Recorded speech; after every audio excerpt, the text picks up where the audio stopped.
show. I'm Josh Johnson, joined by my co-host and fellow stand-up comedian, Logan Nielsen. Logan, how you doing, buddy? Fine. Oh, geez. How are you? Oh, goodness. That was me because this episode is coming out on Thanksgiving, so I wanted to offer a reaction that I think some of our listeners might be having right now. Yeah. You know? Whether they aren't able to be with their families or are with their families. Yeah. You know what I mean? hope, I'm sure there are plenty that are just like, I'm fine, grandmother. I hope that everyone's family cooks good enough to make the conversations they have at the table worth it. Ooh. Can you imagine? Ooh. Can you imagine getting into it over bad potato salad? This is the year, man. This is the year some people quit family. You know what I mean? I think this is the one. How is it that what's going into my mouth is as bad as what's coming out of your mouth? How is the food I'm eating taste racist? I don't understand. Look, let me tell you something. All right, I'll tell you this right now. This might be a bit controversial. I think some people, they may not like what they hear when I say this, but I will say that hate does make good food. All right, hate. Come on. You're just saying that because you like Chick-fil-A. That's all. No. Chick-fil-A is the bare minimum. All right, I'm talking about real unadulterated hate. Let me tell you. Let me give you a little history lesson on the hate menu. Yes. Okay. Yes. They had in the South during slavery. They had slaves cooking their food. Mm-hmm. Very good food. Right. I can't imagine the slaves love doing it. Yeah. No. That right there is hate making good food. You know what I mean? You mash those potatoes a little harder when you hate somebody. Yeah. Do you think that's why a lot of white people after that were angry slavery ended because their food no longer had seasoning on it? Do you think I mean, I think what the feel fuck? like This was so much better then. That this is also why you should have been teaching your slaves to read, because there would have been a lot of cookbooks that you could have benefited from.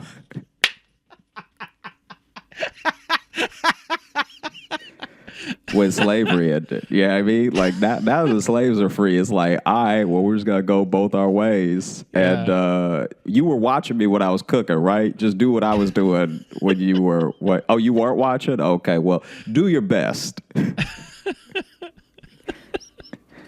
Do your absolute best, and we'll see if you come back. Yeah. No, man. I've been very blessed that I've been able to have Thanksgiving with lots of different families. I obviously love you show up at having houses. Yeah, I mean, when you show up on Thanksgiving, they're not gonna turn you away. They're all in there trying to act like they're good people, so they got to take you in. I guess if you want something to eat.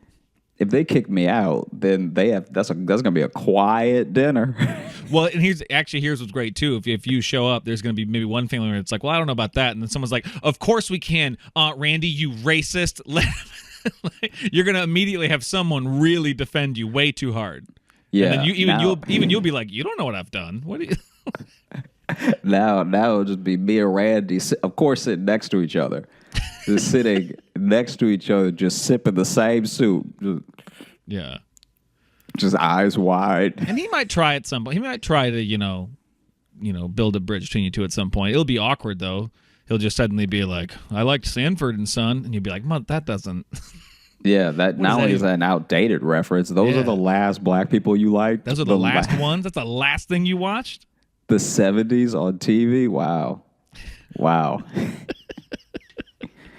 Just that bad. I mean, but that's it's a real thing in the way that a lot of very kind and cool people have taken me in at different years of my life to have Thanksgiving with them and their family, or a Friendsgiving, or I feel like it's very rare that I'm able to be home with my family for Thanksgiving, eating it and sharing it with them. Yeah. And there was one where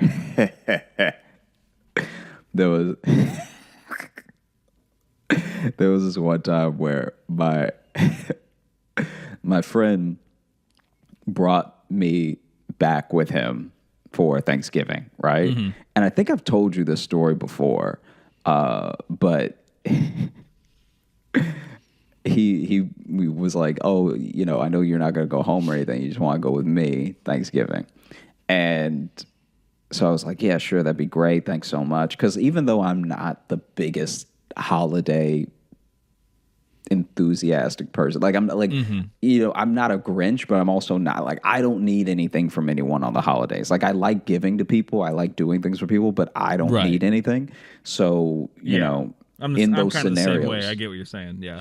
Yeah, like in those scenarios, I'm more than willing to share it with someone, and I always appreciate people bringing me in, but I'm also not the type of person that's like looking for someone to spend like New Year's or whatever with.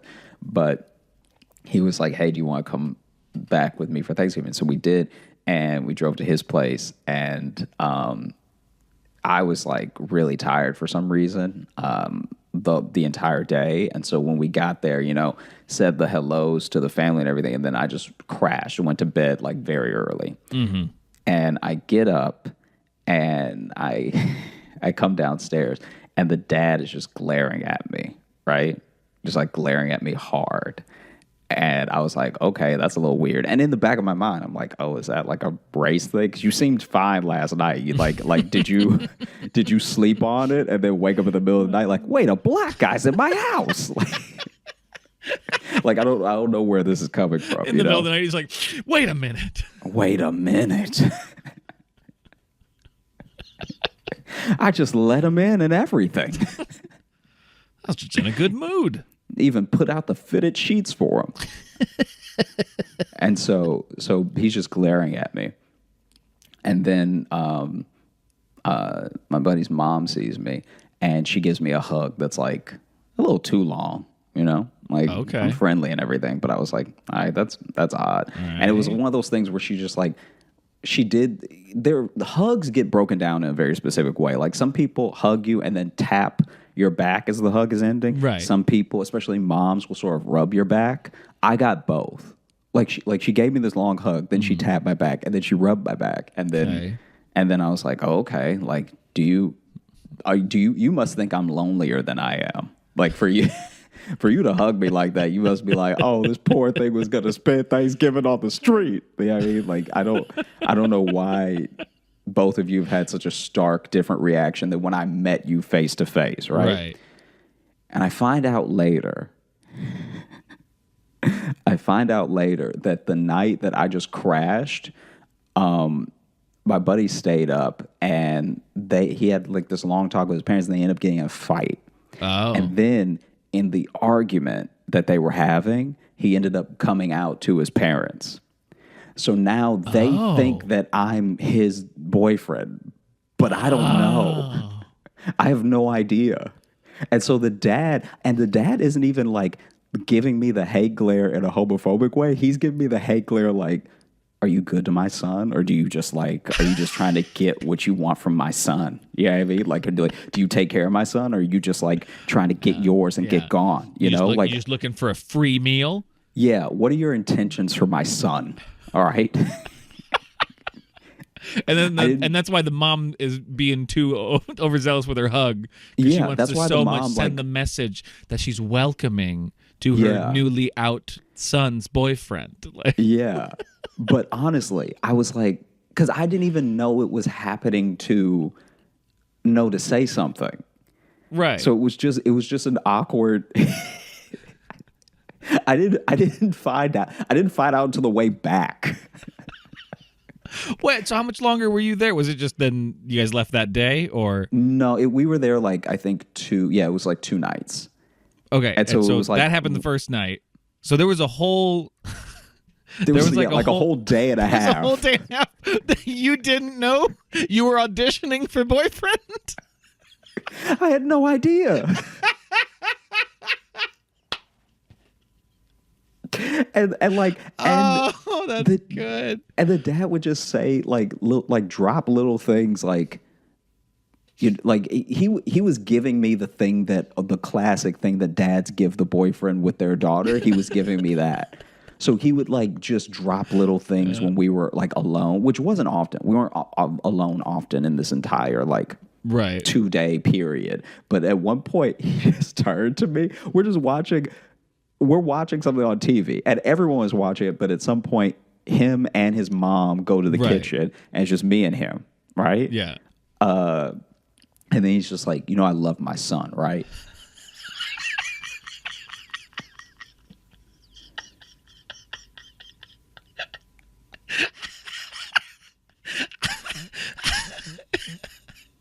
And you're like, I fucking hope so. Yeah, I was like, yeah. Dude, that's as you great. Should. I mean, Dude, good for you. I'm glad you love your son. yeah. And he's like, I wouldn't want, he was also so bad at this speech. Like he had Right, clearly yeah. like he clearly, I guess he thought he'd never have to give it. So Right. he was like not well versed. Like I've Well, been, maybe like, maybe I've there's dated- maybe there's like that push pull in his heart where it's like he also doesn't want to seem homophobic. Like you don't want to be Yeah. you don't want to immediately have your son come out and then think that's his boyfriend and then be like way too mean to him. So you're like, I don't want to give off that vibe. You know? But I also I don't want to seem racist. Like it's hard to be threatening and woke at the same time, Josh.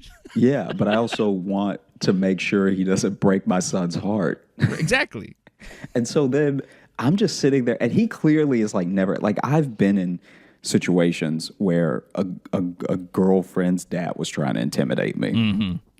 I know what those are like, and this was Yeah. not that. It was just him sort of stumbling on his words, like, and you, oh, you better be nice.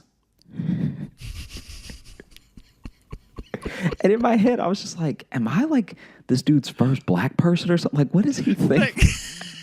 Yeah, if you didn't know the context, that's like Yeah, I'm like, what is he? What is he getting at? It was so insane. And then you know I love my more- son, right? Jeez. Yes. Good. It was yeah. It was insanity. That's fucking amazing. And then it's not until the That's- drive back that he's like, not because this is the other thing. He didn't even hear some of those things or see those things. Okay. So he didn't even So- see how his dad was interacting with you. No, or his mom. Okay. So then it was this thing of like, he's talking about the general weekend because I guess he felt tension that I didn't feel because I was just like, why are these people so weird?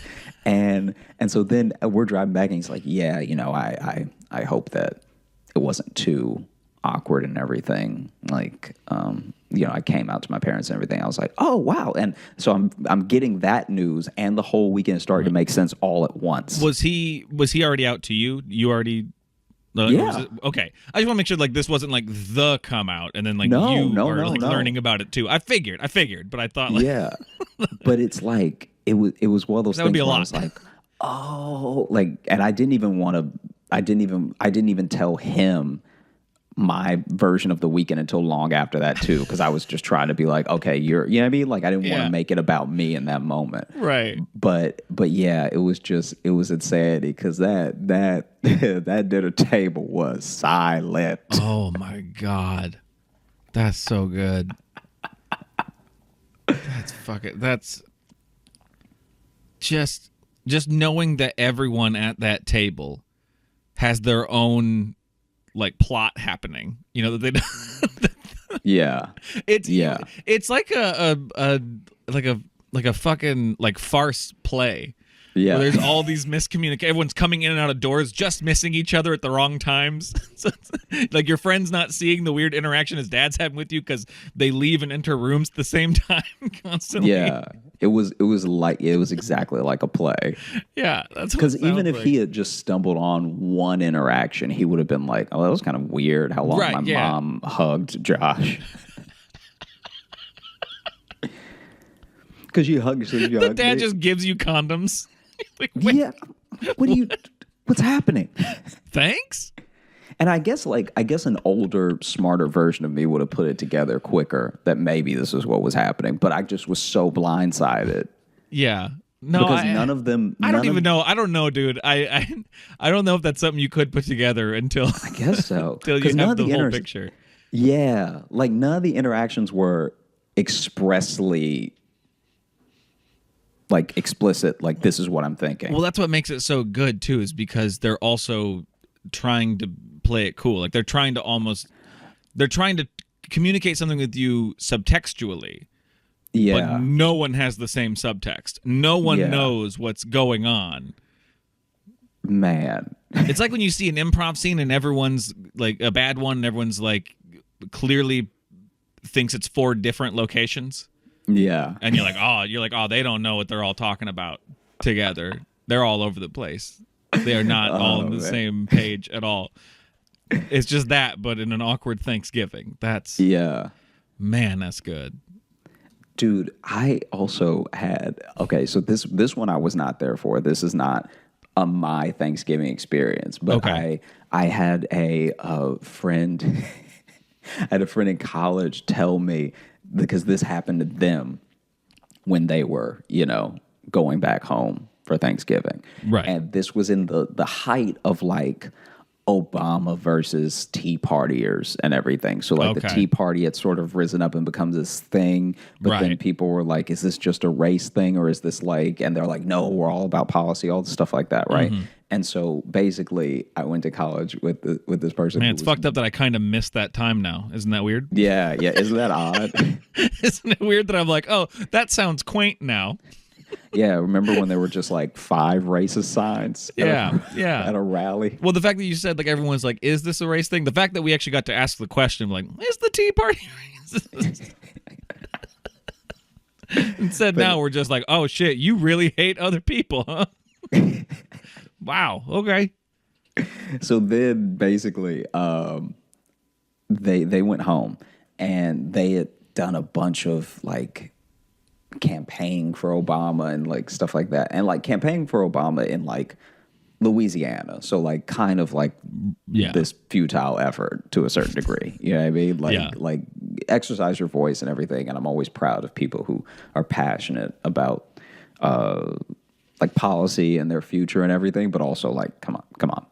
And so they went home, and while they were away at college and, Obama had won and everything, their parents had become like hardcore Tea Partiers and were trying to like basically recruit the rest of the family into like this like don't tread on me type attitude, everything, right? And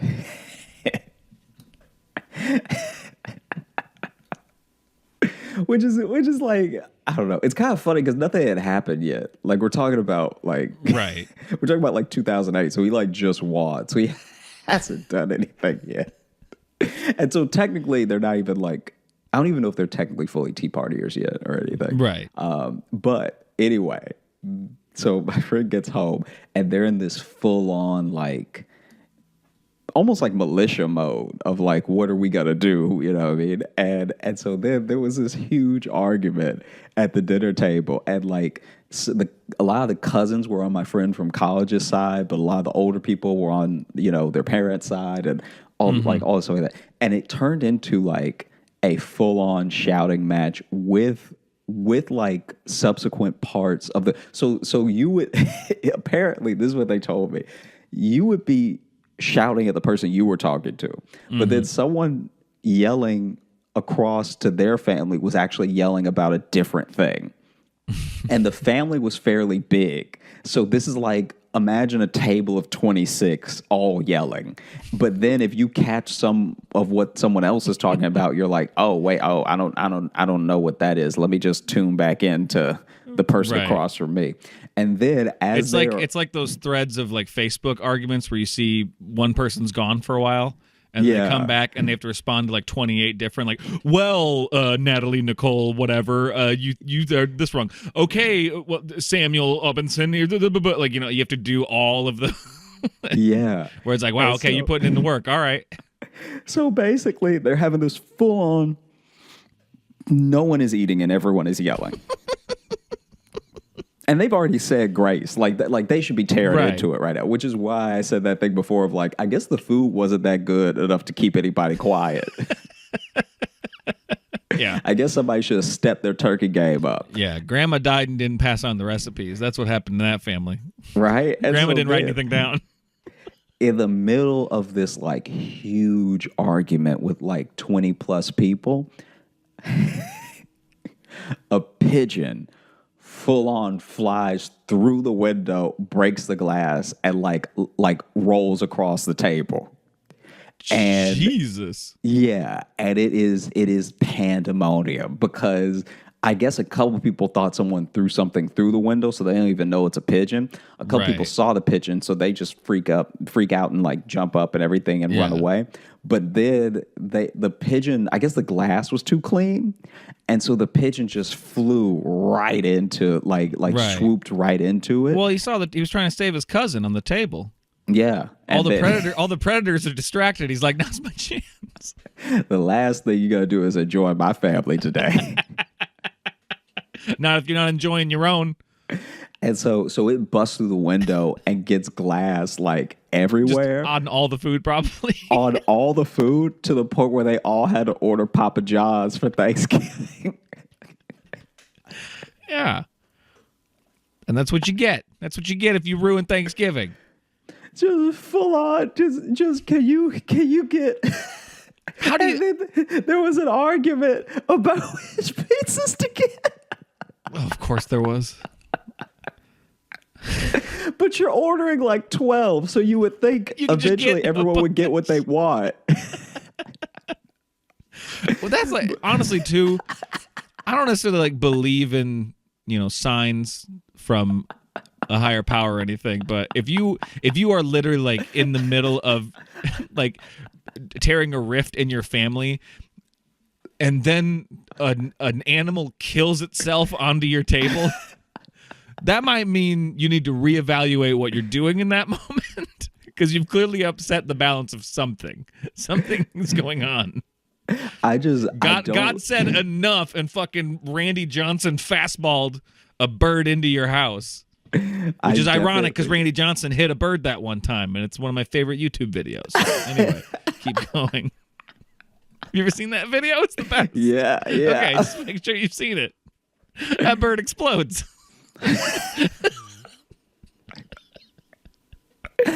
I fully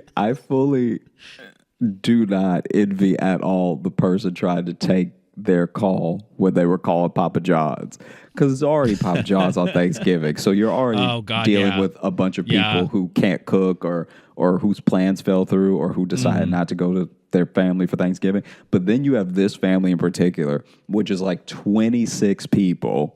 And then you're like, okay, can I get 2 pepperoni? Like, no, don't get 2 pepperoni. You know we only need 1 pepperoni. But what if I want some pepperoni? And then just every now and then the odd voice too, just like Obama will destroy this country. Like that's someone's still on the old argument. right? I can't have gluten, you bitch.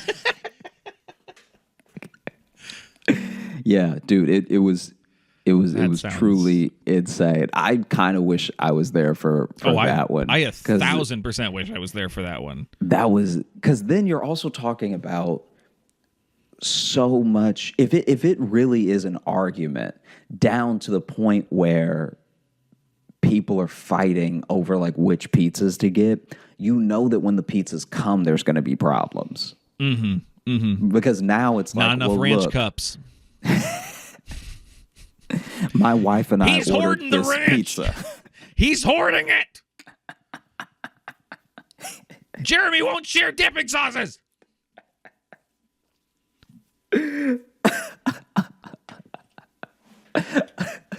Just mouth hanging open. Get me the ranch. You want the ranch? Thanksgiving's over.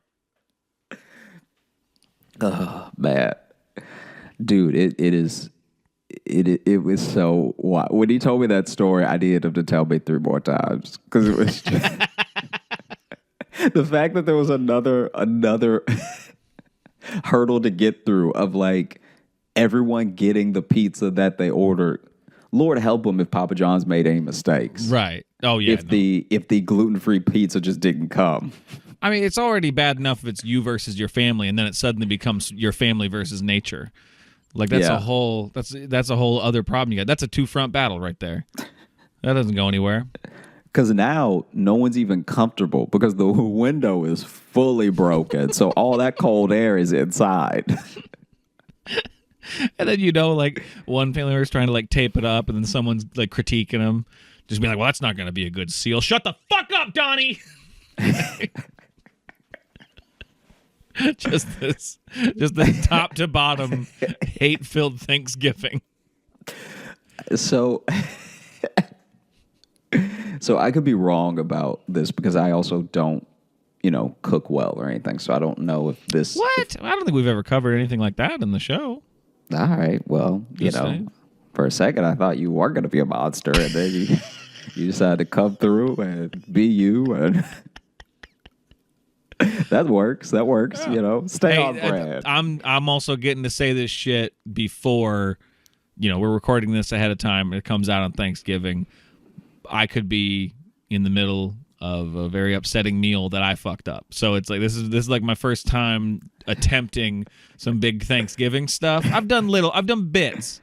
Yeah. And smaller verb, like, me and Jess, because we're not really getting together with family at all, so we're kind of trying to do our own thing, and we've got some big plans, so oof, it could go real wrong real quick.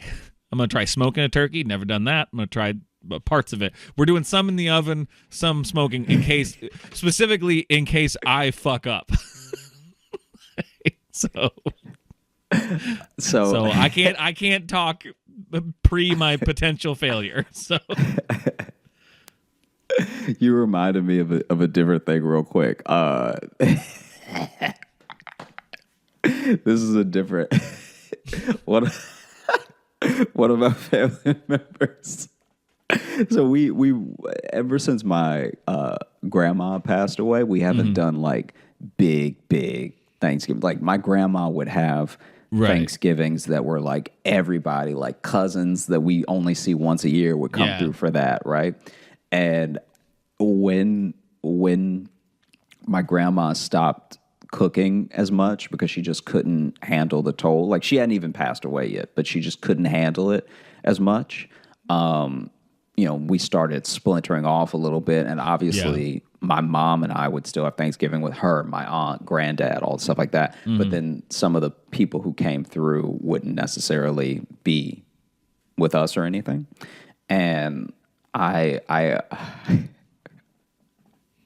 heard one story where they tried to fry a turkey. And it was like right as like frying a turkey was getting like really popular, just like dunking the turkey in that perfect sweet spot in between when like dunking the turkey was popular, but right before YouTube was popular. Like it's like in that. So we didn't know how wrong it was going yet. Like we didn't see firsthand how many people were messing it up. So how many people were burning their fucking house down. Yeah, a we lot didn't of people have that making stat yet. The exact same mistakes. Like just purely the same mistakes to the point where the news. I remember our local news had to get on and have an anchor fry a turkey wrong just to show how dangerous it was. No, like, dude, our news around here did that too. He fully just set a turkey on fire to be like, if you actually put too much oil and just dunk the turkey in like this, and it just burst into flames. What you need to do is you need to put the turkey in first, fill it with water, see where that is, pull the turkey out, and then wherever the water is at, fill it with oil to that. Yeah. That's how you do it. It was fun to see that on the news. The news to be like, here's how you cook this so you don't die, you idiot. Or lose all of your property. So basically the story that I heard was that the patriarch of this cluster, right? Sorry, that wording. I try to tell it in the most epic way possible because of what happens. What a weird way to say the dad. The patriarch of this cluster. I'm trying to. No, I appreciate it. You got a nice lead up. You got a word a day calendar now, and so you're really trying to flex. I get it. Go ahead. Oh, you monster! So then, he's taking it upon himself to fry turkey, right? Yeah. So then he hasn't watched that news segment hasn't come out yet. Yeah. It hasn't. And Right. so he's thinking, all right, all I need to do is get all of the grease boiling high enough that I fully cover the turkey. I don't want to make, you know what I mean? I don't want to have a situation where it's half cooked, a little frozen on the inside. You know, I just want to make sure all my bases are covered. And so he does everything you're not supposed to do. Like the oil is too high, the fire's too high. Yep. The little the platform in the backyard is not stable. The turkey's covered in firecrackers. It's all wrong. Yeah, everything. Turkey's been basted with gasoline, With mercury. and so he dunks it in, and then like maybe 12 seconds later, his son just hears him yelling and coming around the corner of the house, "Run!" and basically, What a hero. because the platform wasn't stable, not only did the whole thing catch on fire, but it's tilted now and it's about to go off like a bomb. Because now that it's tilted, Yeah. the oily fire is spreading. And there's just this one pop. He just made a turkey cannon at that point. Yeah, there's basically this one, because now you have wood and a structure to hold this tilted thing. Yeah. Also, maybe don't make your platform out of just Luan, like just the most flammable wood. I think it's technically a pyre at this point. I think it's no longer a cooking situation. It's a pyre. That turkey was a Greek hero. This is now a turkey effigy. This is now. And so basically, it tilted and started burning everywhere. And I don't actually know the ballistics of how this happened. But the ballistics. But basically, because it doesn't actually. I haven't done the splatter test yet to see what. Like what I'm about to tell you doesn't make sense. Okay, that's why I say ballistics, because basically. No, I have theories of where this is going to go, and I'm excited to hear. So he did his due diligence in making sure that it was on the backyard lawn, far enough away from the actual house, like however many feet before you even get to the concrete of the patio, right? So that he did a good thing, right? Okay. The house is not necessarily in danger only because of the angle that the cannon he created is pointing. All right. He could have just blown up his house. But anyway, the way they heard one pop after the dad rounded the corner of the house and was like, run. They heard one pop and then just this huge splashing sound. And basically the turkey and the pot, everything in it sort of popped in like a big gust of explosion to the left. Okay. And it cracked their above ground pool. So the pool is what put the fire out after they all ran away. Oh, it's a Rube Goldberg Thanksgiving. That's great. Okay. But it fully busted like in Bad Boys 2. Like just the front yard even got like a little bit of the flooding from the pool, like all the way to where they were standing after they heard that pop. Now just imagine being the other family members and you just see the patriarch of the cluster sprint around the house just going, run! And you'll be expecting fire. But instead there's water. You're going to have so many questions. Yeah. Of like, how did you play with oil and fire but flood the yard? Because that's what I'm saying. It's like, I obviously you could build a fire that spreads enough that you burn down your house, which is what a lot of people did. Right. But you also have a situation where where he is trying to fry this turkey seems contained enough in between the house and the pool and everything. He really tried to pick a midpoint. So the fact that it like, I mean, no one was back there, so no one knows how it happened. But the fact that it like, I guess it like tilted and then just like when it tipped over, it just sort of shot to the left and cracked the pool. Did you say this was family of yours? Oh, no, that was not family of mine. This is the story that I was told by a different person. Okay, because I didn't want to insult your family, but when you said above ground pool, I'm like, oh, you didn't have to mention those two words.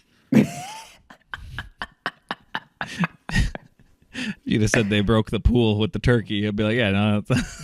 I mean, but who knows if they had a full on, just deep, lavish, in the ground pool, they may have not been able to save their property. That's true. That's a good point. Thank God for above ground pools. Could you imagine burning like a mansion down with by trying to fry a turkey? Yeah, just can you? Yeah, you're basically destroying the most lavish thing in the most redneck way. Yeah, exactly. It would be like if a rapper was like, "Oh yeah, my pit bull demolished my mansion." Just tore the whole thing apart. Pitbull ruined my rose garden. Man. Dang, Pitbull got in the wine cellar, knocked everything over.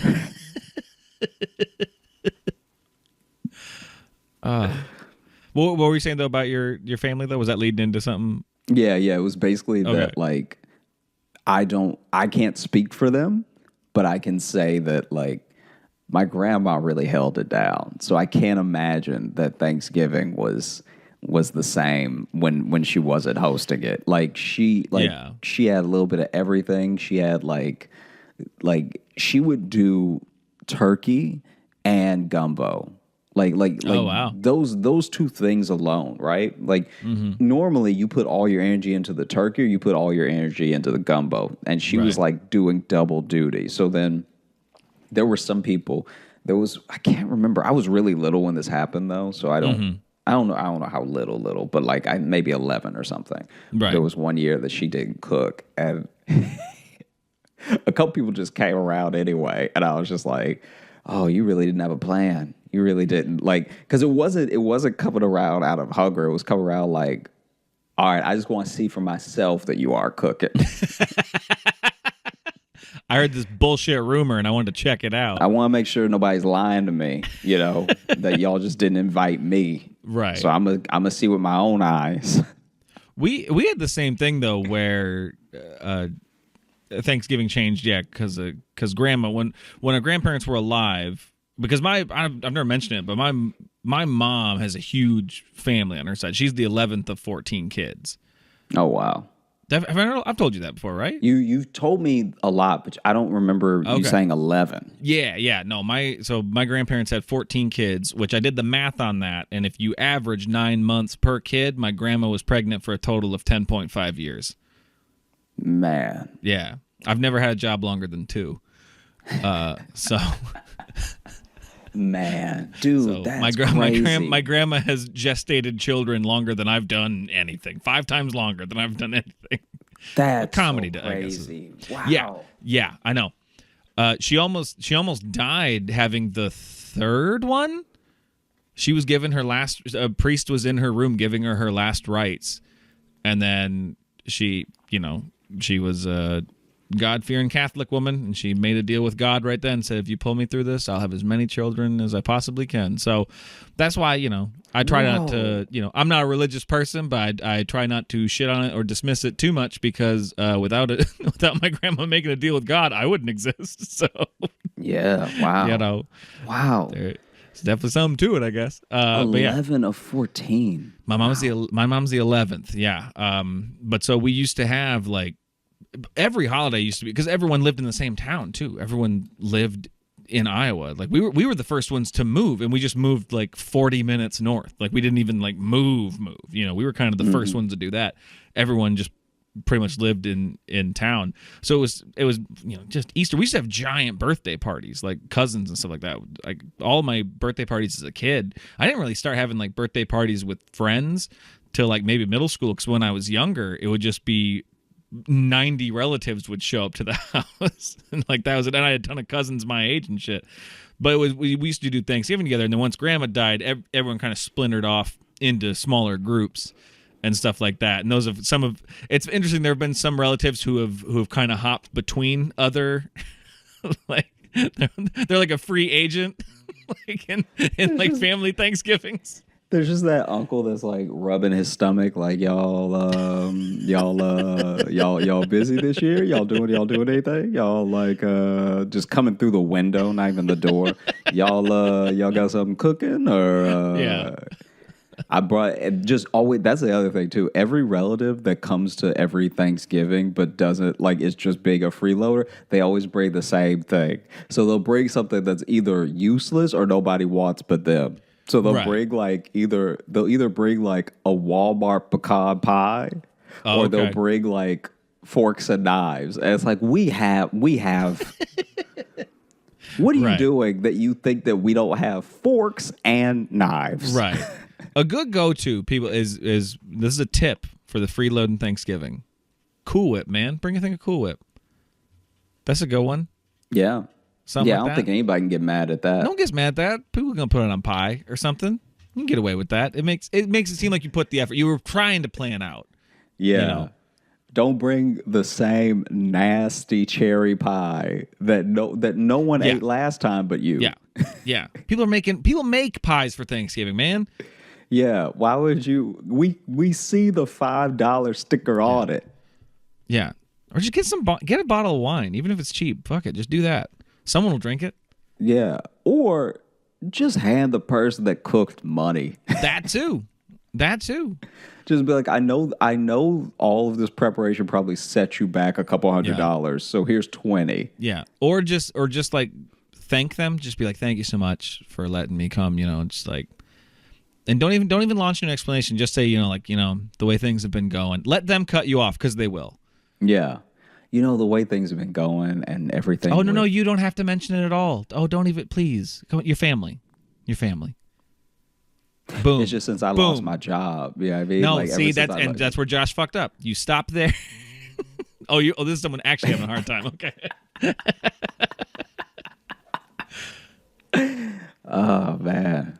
But Thanksgiving, though, I always hear my friends though talk about rough Thanksgiving, stuff like that. But like I'm lucky in that my family, we're on the same political spectrum, so I've never really had to have that, because everyone talks about, you argue about politics stuff. Well, I've never really had to deal with that, much. I've had it with partners' parents, but when it's not your family, you can just I just sound to the ocean, man. I'm just like, I'll let them have this. I'm not even gonna, because I don't care enough. Yeah, I mean, I don't care. I don't look, like. Don't get me wrong. Yeah. It's not exclusively, but that is mostly, though, a white problem. Oh yeah. I don't know a ton of black people are like, oh, I don't know how my dad voted. Oh yeah. I can see that. It's just like it's never come up, because it's not even that we're all like, we obviously don't all think exactly the same thing, right. But we still are like, oh no, yeah, that guy that's that guy that you that guy running that used to wear blackface. Yeah, no one at this table voted for him. Right? Yeah. There's no one at this table is taking up for him. Like, it was a different time. Yeah. No, but like and that's a good point that I hadn't really considered. But yeah, I've just never had to deal with that stuff, because to me Thanksgiving's always been fun, because family would get together, and then we always would play like football afterwards, which got harder and harder as we got older. Not just because physically, but also when you're young, you can eat a lot of food, then go run. Yeah. There's a threshold you hit at like, for me, it was like 24. Yeah. Where suddenly it's like you eat that much, and I may never run again, to be honest. It's like, yeah, you got problems. Yeah. Yeah. the year like we stopped doing it because we used to weigh in before Thanksgiving. me and my brothers and my cousins, we'd all weigh in and write down our weight. Your fucking faces for those if you're listening to this. What? Yeah, we'd weigh in and then we'd see who would gain the most weight over the meal. This is why other countries hate us. That's fair. This is why they. My little this is why they're brother coming won after like us. my little brother won like 4 years in a row. That little dude could pack it away. I feel like he was probably using those cheats that boxers use. Yeah, I mean, like 1 foot slightly off the scale. He was a boxer. He did do some boxing. Yeah, he knew the towel rule. Yeah, I mean, he'd lead on the towel. Right. Well, that's the thing. Like we had like a couple of us had wrestled. I didn't wrestle, but like we were football players, stuff like that. So we were used to like weighing and trying to meet some goals, you know. But we did that 1 year, and then we decided to go play football. And there was a moment where like 4 of us were just bent over at once, like, oh no. And so we stopped doing that. We stopped weighing it. Dude, okay, so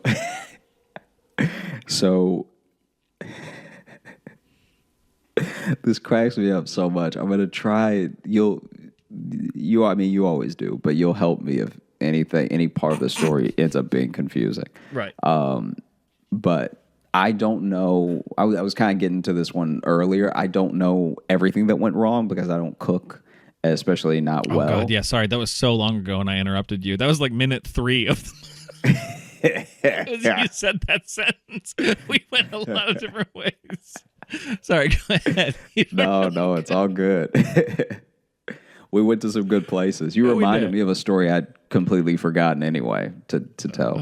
But basically, I was told this Thanksgiving story by another friend who was at their family's place. This was when I was in Chicago, okay? Mm-hmm. And one of my coworkers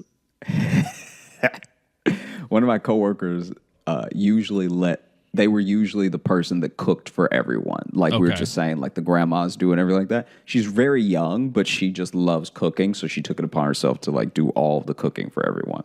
And this one year, she really couldn't do it. She even did like, I think a double shift the day before Thanksgiving at the grocery store. So she just didn't have the time, the energy, anything. So she let another family member take the helm, right? Oh, okay. And this dude fashioned himself a bit of a chef or like a wannabe chef or something. Like it's like how people who really, really want to do comedy but have never done open mic, but they just like gift themselves that they're very funny. That was his cooking.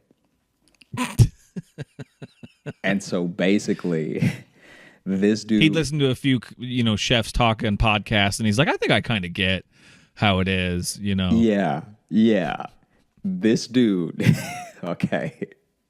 And for any of our but Tally was on Rogan, so I think I kind of understand how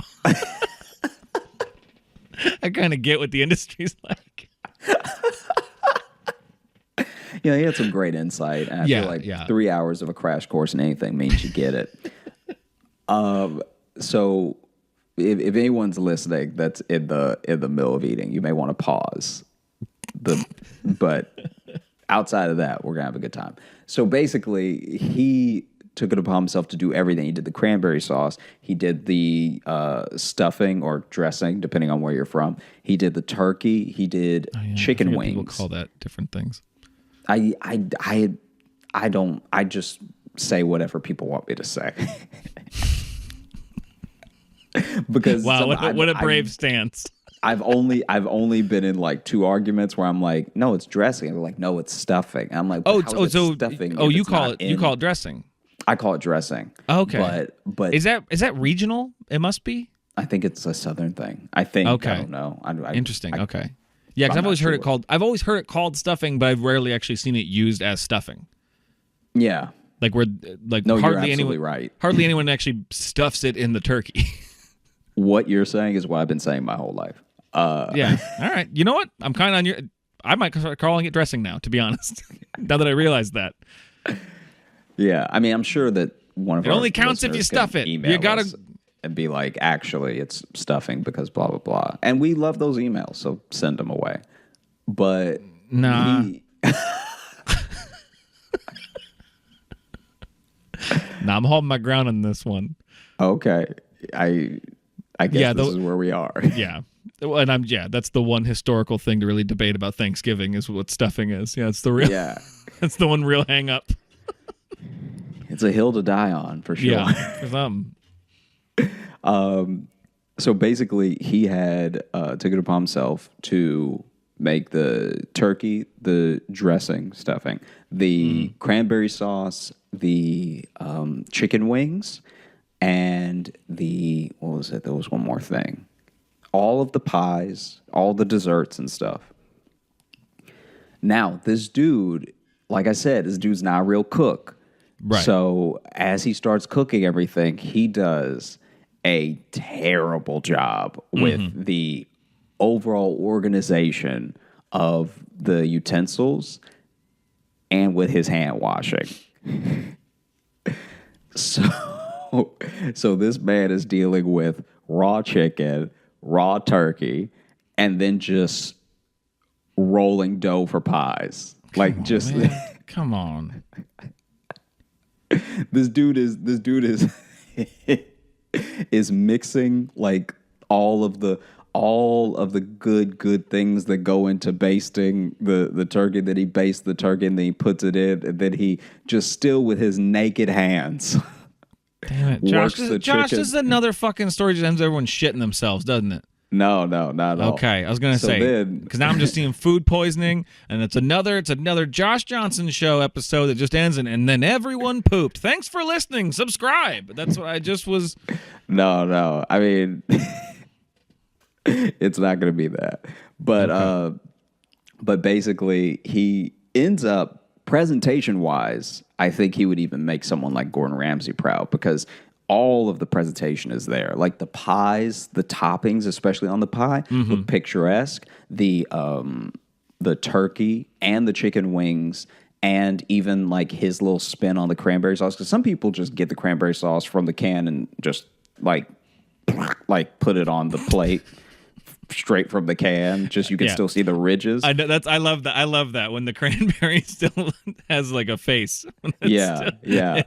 When you're a kid, sometimes your parents will let you say you did the cranberry sauce, and everyone pretends you did something when you really just shook a can until it farted onto a plate. But basically, everything looks beautiful. Like the all of the dressing looks great. All of the there was another thing he cooked. The mac and cheese. The mac and cheese had that perfect little brown crust because he had put breadcrumbs on top of it. And so it had the perfect, beautiful crust on top. And it was to the point where my coworker was actually genuinely impressed. She was like, oh, wow, like he really pulled it off, you know? Because a lot of the stuff, and any family that cooks together knows what I mean, a lot of the stuff had to be brought over that day sort of half done. Oh, yeah. And then he finished everything in like the few hours before the whole family got there. So then they get down there, they say their grace. Everyone's digging in, and it is good. It is very good. Like he by all accounts, he crushed it. Until maybe an hour after they finished, and a couple people were like, "Yo, I'm not feeling too great," and. How did I not call it? I called it. You were like, no, that's not what happened, Logan. Yeah, because they all threw up. Oh. Oh, we're splitting hairs since they didn't all poop. Yeah. That's what you get for trying to throw in those spoilers. Yeah, but it was bad. Apparently, the thickness, the tightness of a family breaks down at two Food bathrooms poisoning? for 15 people. Nobody was family anymore. Nah, Nobody was friends. no. People I didn't come and make friends. I came here to win. people pulled each other by the back of the collar. Wow. Yeah, it was worse than a hangover the next day because everyone was just like full on. I think it was like salmonella poisoning. They got. Yeah. No, if it's since there's multiple types of poultry juice, it's just yeah, that's the good stuff. Just all You flirting with E. coli. Yeah. that dude washed his hands once, like just Ugh. poisoned everybody. Man. So, if you're listening, at least that's not your Thanksgiving experience. Hopefully, yeah, hopefully. I had like salmonella once, and it was it's a rough kind of food poisoning. It really is, because it hits you out of nowhere, and then for me it was like 4 straight days of just oh man, both ends, 2 different outputs, baby. Like it was just my God. It's also so funny because everyone was like, "Man, he really did it." Like no one believed in him too. That's the thing that makes me laugh so hard is that she was like resolved to like, "All right, I guess I can whip up some backups on the day of or something." Yeah. I guess I can, put it together at the last minute because I was on that double with her and I was like, she mentioned like trying to get Thanksgiving where I was like, what is this lady talking about? Man. And then the fact that no one believed in him, and then they all believed in him for like an hour, and then they were watching football, and he was, and then like one of the uncles was like, "Oh, like it sucks too because I had to be like the best hour of his life." Imagine he's like the whole family finally believes in me.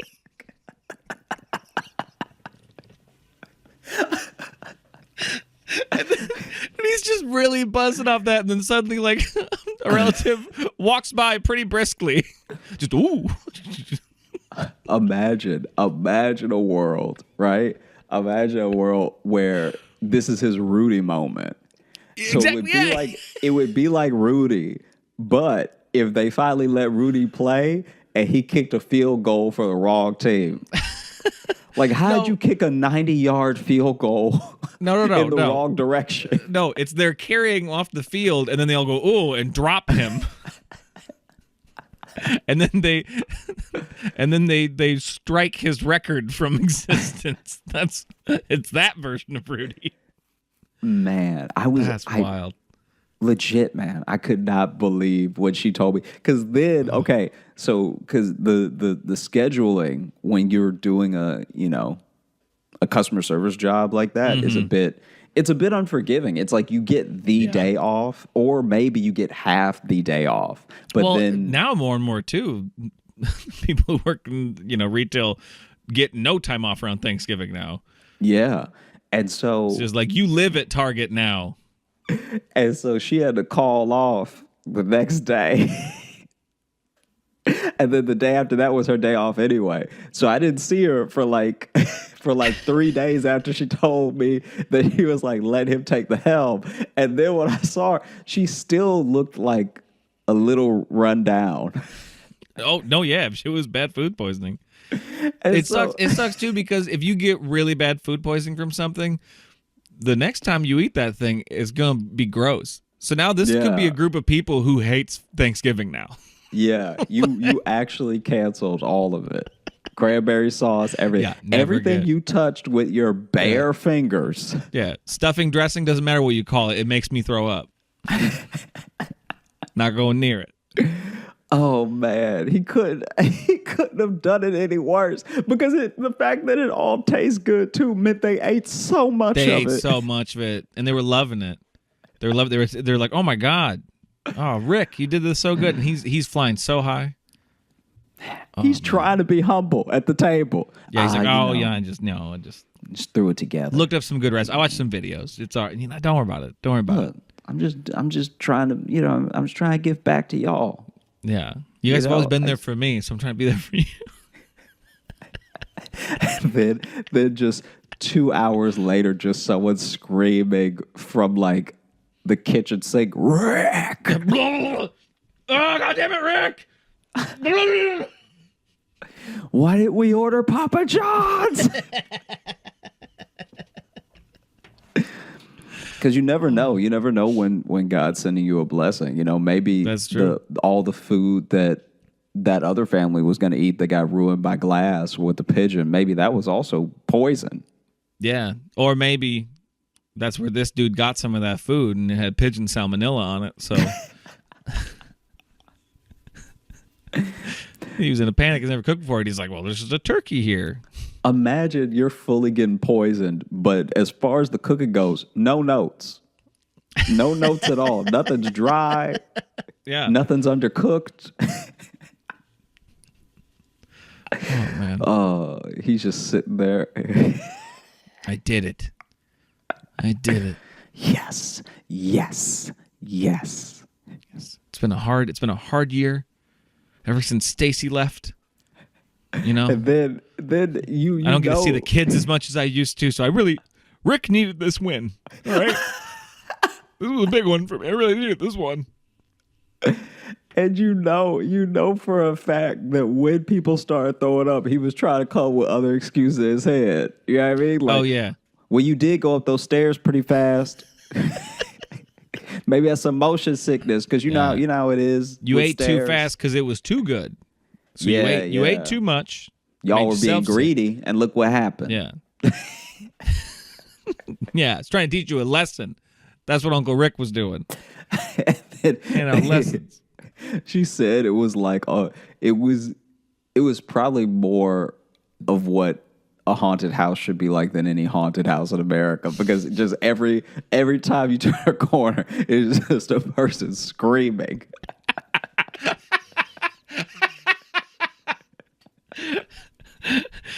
You just hear screaming and everything's sticky now. Everyone's just throwing up. People are tripping over each other. Smells bad in there. Yeah. No, Like I said, only 2 bathrooms, only so many sinks. Like she said that they found her uncle outside leaning against the house. Oh.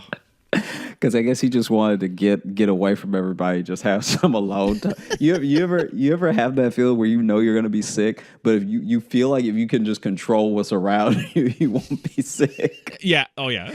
Because drunk people do that, especially drunk people yeah. be like, hey, don't move. You don't move. I'm like, why can't I move? Just don't move. Just don't do it. It'll make everything else spin if you move. If you move, I'm looking at you, so don't move. I'm like, well, don't look at me. Look at the ground. I can't look at the ground. No, that's down. And so then she said she went outside. This is way later, so she doesn't know how long he had been out there. And she went outside, and he was just like sort of perched up against the side of the house, just taking deep breaths and holding his stomach. And then they never saw Rick again. He never showed his face around town. Yeah, I'm glad that that's why I need to start doing my stories just up top, giving them a fake name, because I got like I'm sure that for listeners sometimes the guy is not enough. But yeah, man. Oh, That's wild. yeah. Oh, Rick was out here, and then Rick more poison than anybody else because he had to taste test everything. He was probably licking his fucking Licking his fingers, his putting E. them- coli fingers. Yeah. Oh, needs a little pepper. Yeah. Rick threw up so hard he turned inside out. R.I.P.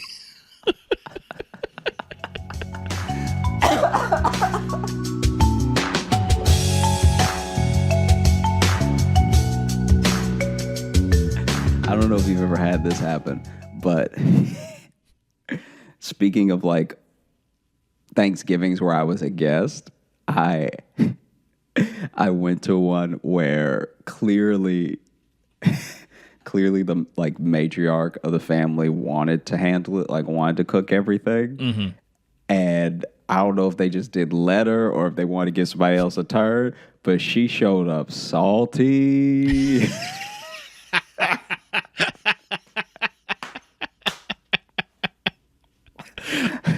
Was she like critiquing food and shit, or was she? Critiquing is the nice way to put it. She turned that whole Thanksgiving into the roast of the whole family in front of them. Yes. And yes. You know Fuck how, yes. Into this. I'm into this. You know how at the end of a roast you're supposed to say something nice about the person you're roasting? Right. Yeah. None of that happened. None of that. Yeah. No. So then she was just okay. So just imagine this old black woman, right? And she is letting everybody have it, just take it. People, and there's just this general respect. So you also like, right? She asks you a question, you answer it. You know what I mean? Yeah. But it was like everything was a setup that's so for good. a punch. I don't know if this is like an okay thing for me to say at all. I don't know what's wrong, but like, black people are so much better at roasting than white people are, because it's like you said, like a black woman can rope-a-dope you into almost roasting yourself. You know what I mean? Like it's a whole different skill. I think it's because I feel like we got really good at it because we didn't have lawsuits till later. You know what I mean? The legal system wasn't on our side for a very long time, so the only recourse we had. Yeah. You guys didn't get to file defamation, so it says like, oh, okay, this is what we're gonna do. Yeah, I'll do the defamation right here, right now.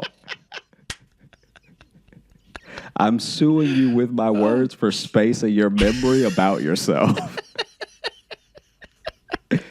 And she went in way too hard on everybody, and I'm a guest, so I don't know if it's my place to say anything. Right. All I know is a lot of people worked really hard to make this Thanksgiving come together. And did she roast you at all? Did she decide to just go rogue and hit the guest too?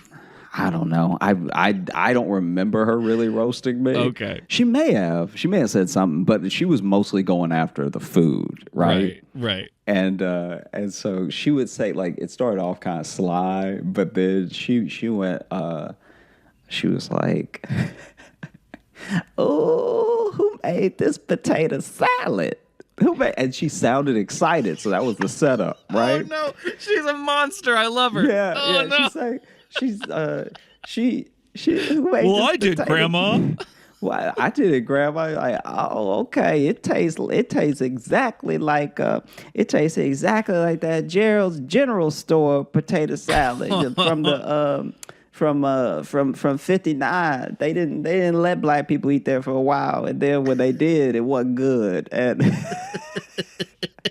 it's like a history lesson. It's like historical roast. Yeah, it's a real journey of a fuck you.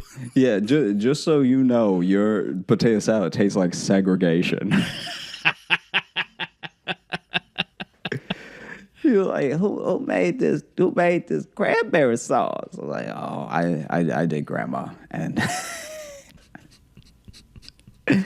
oh, okay. Did you put a little? You put a little something in it? You put a little liquor or something in it? What is it?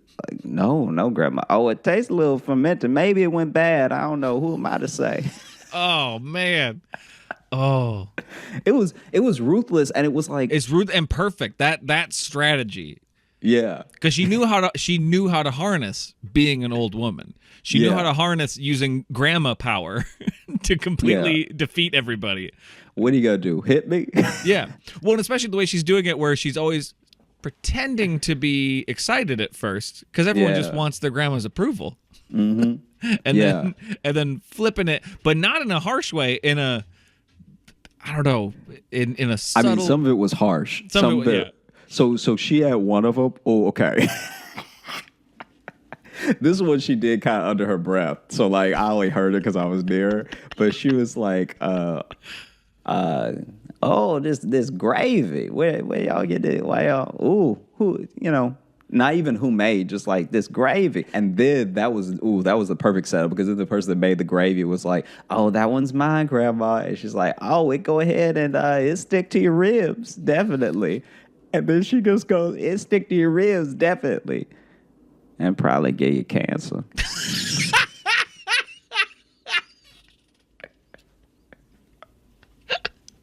To know your gravy tastes like cancer. From someone who had it. That's like so too like so. She clearly didn't have anything specific for that one. It was, yeah, like she didn't have the specific turn that she was going to do with all the other ones. It was just like, well, this one's bad. It'll give you cancer. Yeah. And then she said, so that's where it's like at a comedy roast to bring that back, where it's like when someone doesn't have a joke, someone like, I don't know, pedophile or whatever, where it's like you just say something that's harsh to me, and you're like, well, where's that coming from? That's nothing. Yeah. And then she went, oh, this chicken, ooh, this chicken dry, making me thirsty. This chicken's so dry, it's ashy.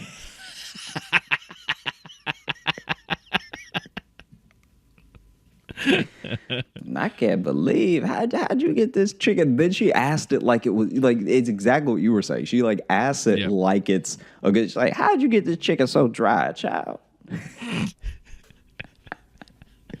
And now you have to answer looking stupid. Well, I just left it in the oven, Grandma. This chicken dry. This chicken could get the paint to dry faster. Yo, man, she was ruthless. That's the best. She went after everything. That's so good. And that's the other thing too, is that she got a little bit of everything on her plate just so that she could destroy it. So she could go down the line and yeah.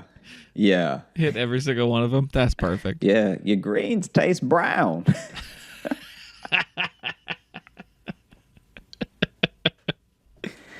Oh man, like she. This was so someone almost stood up to her too. It was so funny because she really did have that like, "What are you gonna do?" face on. Mm-hmm. So I don't know what history they have. I'm sure it's an in-law thing. Like I'm sure she was roasting someone who actually isn't like family, but like married into the family. Right. So they're probably like, "Why am I letting this person talk to me like this?" Yeah. And so she got to the mac and cheese, and she was like, and this is also. I should point out, this is all spread out over an hour.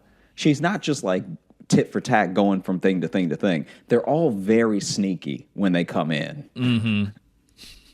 It's not like just she does a laundry list of what's wrong with the food and then moves. Yeah. It's like she little jab here, little jab here. She gets the mac and cheese and she was like, this mac and cheese something else. I mean, you got I mean, I guess you got the mac, but I'm not seeing any cheese.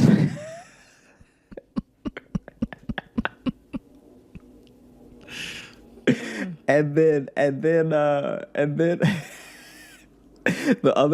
the woman who I guess made the mac and cheese was like about to say something, and then the grandma caught on to it, and she was like. And she was like, "Hey, but I'm sure you did your best, sweetheart. All right, God give everybody different gifts. Okay." I don't even like, know this woman. Let her cook. Yeah, I don't even know this woman. I wasn't even there. I'm like starting to feel hurt. Like there, it's just like, oh, God gives everyone different gifts. Like that's just like ow. Yeah.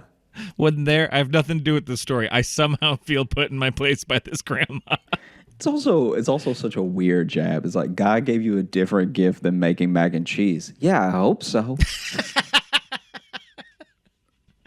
Yeah, I'm a sculptor. Yeah, really hope that counts. I mean, I hope you can sculpt up some flavor. So far, the flavor's a little flat. You need to start working on that marble. Have you ever, with like dating somebody, has Thanksgiving ever been like a mess? or just like holidays, like splitting the holidays stuff. Yeah, not really. Not Okay. like not in a major way.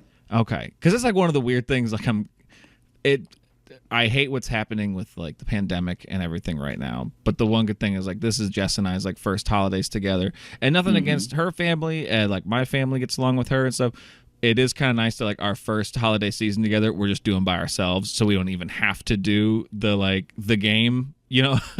Yeah, there's no extra pressure. Yeah, because like one of my exes, I'll just say, I won't be specific, but like one of them, like every holiday season would just chew my ass just all day for everything. Like it was just like even if it's like we just spent all day with her family, it'd still leave and just be like, you never want to spend time with my family. I'm like, we were just there, we spayed with them. Like I don't know what else to do. Yeah, yeah. But I had a different ex though too, because I was trying to think. I was just like, did I ever have like an eventful Thanksgiving? I had one, and I've told you about this before. I think I called you while I was down there dealing with it. I think because this was a different ex of mine. We had just gotten engaged a little before. This wasn't my ex-wife. Yes, I've made this mistake a couple times. But we went down to Thanksgiving. We already got engaged. We'd used her grandmother's ring that she showed me that she said she wanted to use for her engagement. But I guess then over time I learned, I guess it was the grandma she didn't like as much as the other grandma or some shit. Because then how that came out later is then after we were already engaged, her mom gets a hold of her. She's like, hey, I found good grandma's ring or whatever, cool grandma's ring. Yeah, skateboard grandma, badass grandma found her ring and was just like, do you guys want to use that instead? Just already like a pretty that's a pretty presumptive like question. That's really saying like, oh, I'm just gonna go ahead and be a part of your your relationship. Yeah. And and then my ex, she asked me, she was like, I don't know how you feel about that. I'm like, I don't know. I'm like, let's go look at it and see how we feel, I guess. And that'd be one thing. Then we get there, and then her stepdad just comes up to me. I'm outside with my dog, and her stepdad just walks up and hands me this little ring box. And he's like, open it. And I open it up, and it's that ring. And he goes, we already got it resized and polished, everything. You should give it to her. And I was like, okay. And then my ex comes back over. I'm like, hey, I guess here it is. And she's like, oh, cool. And then she just like takes off the other ring and puts that one on. And I'm just like, oh, okay, I guess, okay. Now what you don't know is that there's a third grandma with another ring. Yeah. So anyway, 5 grandmas later, where I also got to say too, and I'm fine talking shit about this now. This was also the same Thanksgiving. We went down there, and when we were just going to go do Thanksgiving with her family that time anyway, but one of her best friends was having their wedding on Thanksgiving Day. On Thanksgiving Day, and had the fucking audacity to make it a potluck reception. We had to bring apps to the Thanksgiving wedding. Oh, that's insane. I was so fucking mad. I was like the whole wedding, and it was like nice, and everyone was friendly to me and stuff. But in the back of my mind, I'm just like, you monsters, you horrible people. The only way to top it would have been to make it a destination potluck Thanksgiving wedding. Yeah. But so anyway, but that happened, and then like there was just a moment then later in the day where we talking about like, oh, maybe if we're done with Thanksgiving early, we'll try to go see a movie or something. Just me and my ex were talking. And I guess her parents overheard that, and they did not care for that.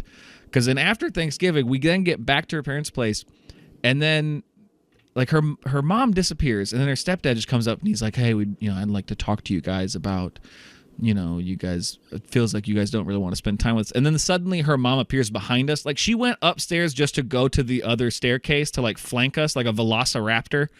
Like I was just like, oh, clever girl. And then she just like shows up, and then they just corner us, and there's like, you guys don't want to spend time with us ever. And they're like, and all the effort we put into that ring and everything. And then this is where I lost my cool a bit, because I just shouted, I just said, that nobody asked you to do.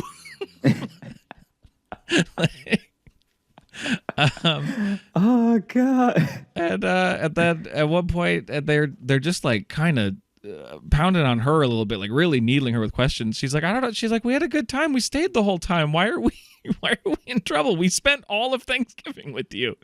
Yeah. And then her stepdad turns to me. He's like, well, Logan, what do you think about this? I'm not proud of this. This is where I could have done better. But I just straight up looked him in the eye and I said, this is the weirdest fucking thing I've ever been a part of.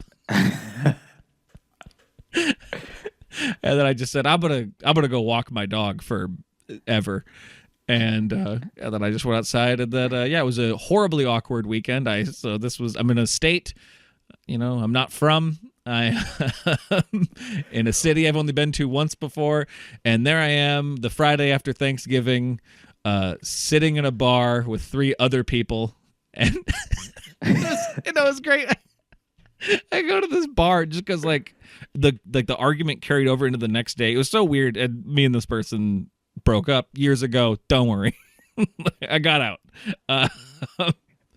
And I wasn't my best self either. I'm not going to try to just totally blame, but that was her family just made this fucked up situation that both of us just had to deal with. I mean, what do you think, Logan, is probably one of the worst things to ask a guest? Is like, what do you think about what's happening? That would be, imagine any one of the stories. It's the second worst thing to ask a guest. The first worst thing to ask a guest is, hey, do you want to use this engagement ring instead?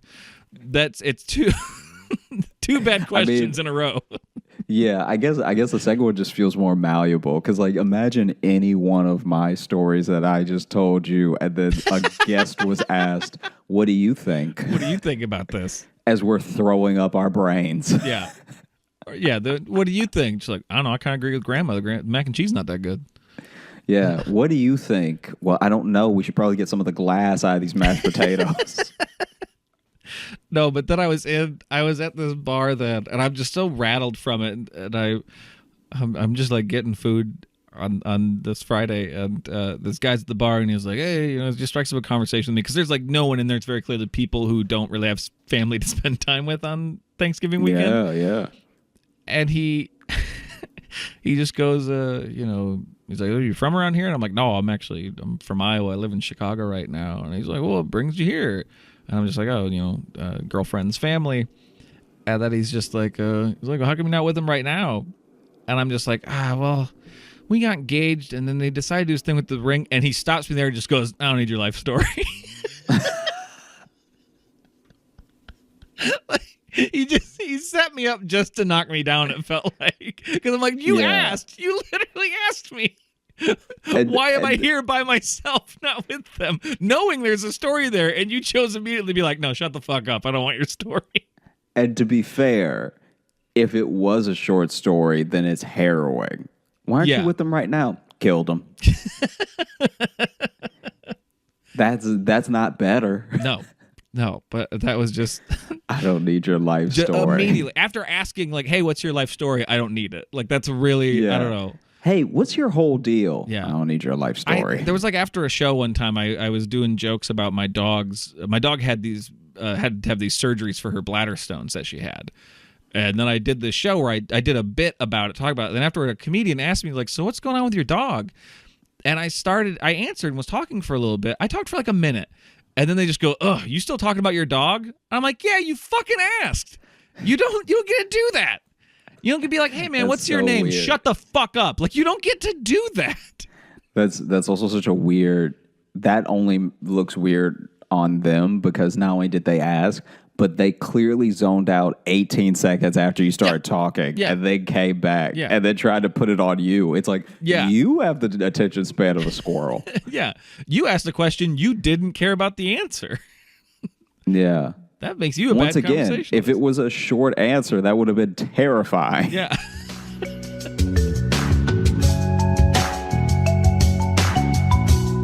Well, happy Thanksgiving. And thank you so much. Thank you so much for listening to the Josh Johnson Show. If you're a new listener, thank you for listening for the first time. If you've been with us since the beginning, we appreciate you. And we're glad that we get to spend the holidays with you.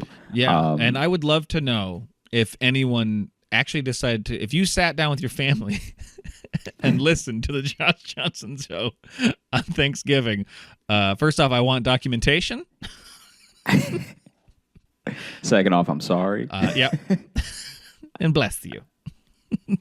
Yeah, but I mean, we would love for you to catch up with us in absolutely any form. If you are looking for me, you can find me on Instagram at Josh Johnson Comedy, on Twitter at Josh Johnson, on Facebook at Josh J Comedy, on YouTube at Josh Johnson Comedy, where we are actually posting full video clips of this very show. If you want to see the faces we make, full video episodes, man, not just clips. It's the oh, show. okay, my bad. It's the whole. my bad. No, I'm just That's saying. my mistake. That's my. I was just trying to. I'm trying to just get on the hype train and like add more to it. You know, somewhere I wasn't trying to. Like, Oh yeah. But clips really, I actually said more words when I should have said less. Like if I had said full episodes and stopped, I would have been correct. Yeah. No, we're starting to do the show's visual now. You can watch it. So there. Yeah, and if you're looking for Logan, I'm on Instagram at Logan M. Nielsen. And also, I want to amend my further thing. If you decide to sit down with your family and watch the entire episode, but yeah, you can find me there on Instagram. Also, if you want to email the show to send said documentation of forcing your family to watch and or listen to us on Thanksgiving Day, which I'm now just deciding is a challenge I'm putting out to our listeners. Please. Avoid all the arguments you might have with your family and instead ruin it with us. That's what I think you can do. No, but you can email us, joshjohnsonshow@gmail.com. And I want to say we've been getting a lot of emails lately, and we've even had a couple people kind of like resend their email to be like, hey, you haven't covered this one yet. We're getting to them. We have a lot of them. That's why we started doing the Monday mailbag thing too, so we can spend a little more time doing emails. Don't worry, we are going to get to all of them. We have a lot of cool people listening to our show, sending us fun stuff. You guys are amazing. I'm stunned every time we open the email. Yeah, and I guess I'll just repeat what you said. I hope everyone had a good Thanksgiving. I know this is a weird one. I know this year everything's weird, but I hope you found time to at least have some joy on a day off, and a day that celebrates the genocide of a native people. And really just have a great... Stop me at some point, Josh. Don't just let me... I mean, I really thought you were going somewhere, so I was just trying to be respectful. I had nothing. I thought you were going up a ramp to a higher place. I had a higher place in my heart. I just didn't find it with my mouth. That's fair. But... Well, thank you so much, and we will catch you next time. Yeah. Oh, fuck a pigeon.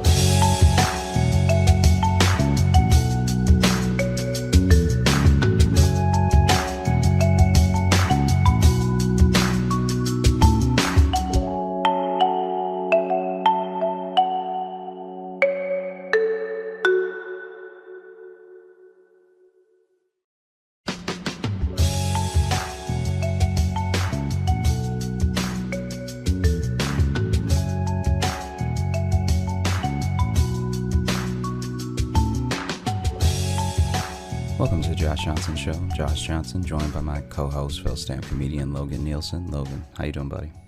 I'm doing well, man. How are you? I'm doing all right. So I'm in Sacramento right now, and I went out with some comics after the show, and one of the comics had, I believe, was his girlfriend with him, and we went to a barcade, right? And barcade closes. We leave the barcade, and almost immediately, this was such an awkward set of events. So basically, I'm talking to another comic, and the other comic and his girlfriend are standing behind me, and it's just a big group of us, right? And so then this guy, I hear some, like, not yelling, angry yelling, but some yelling behind me. And then as the guy's past me now, the comic that I was with, who's standing next to his girlfriend, like, you're good, just go, you're good, whatever, right? And then the other guy kind of keeps talking and then walks fully into a pole and then bounces from walking into the pole into a bush, right?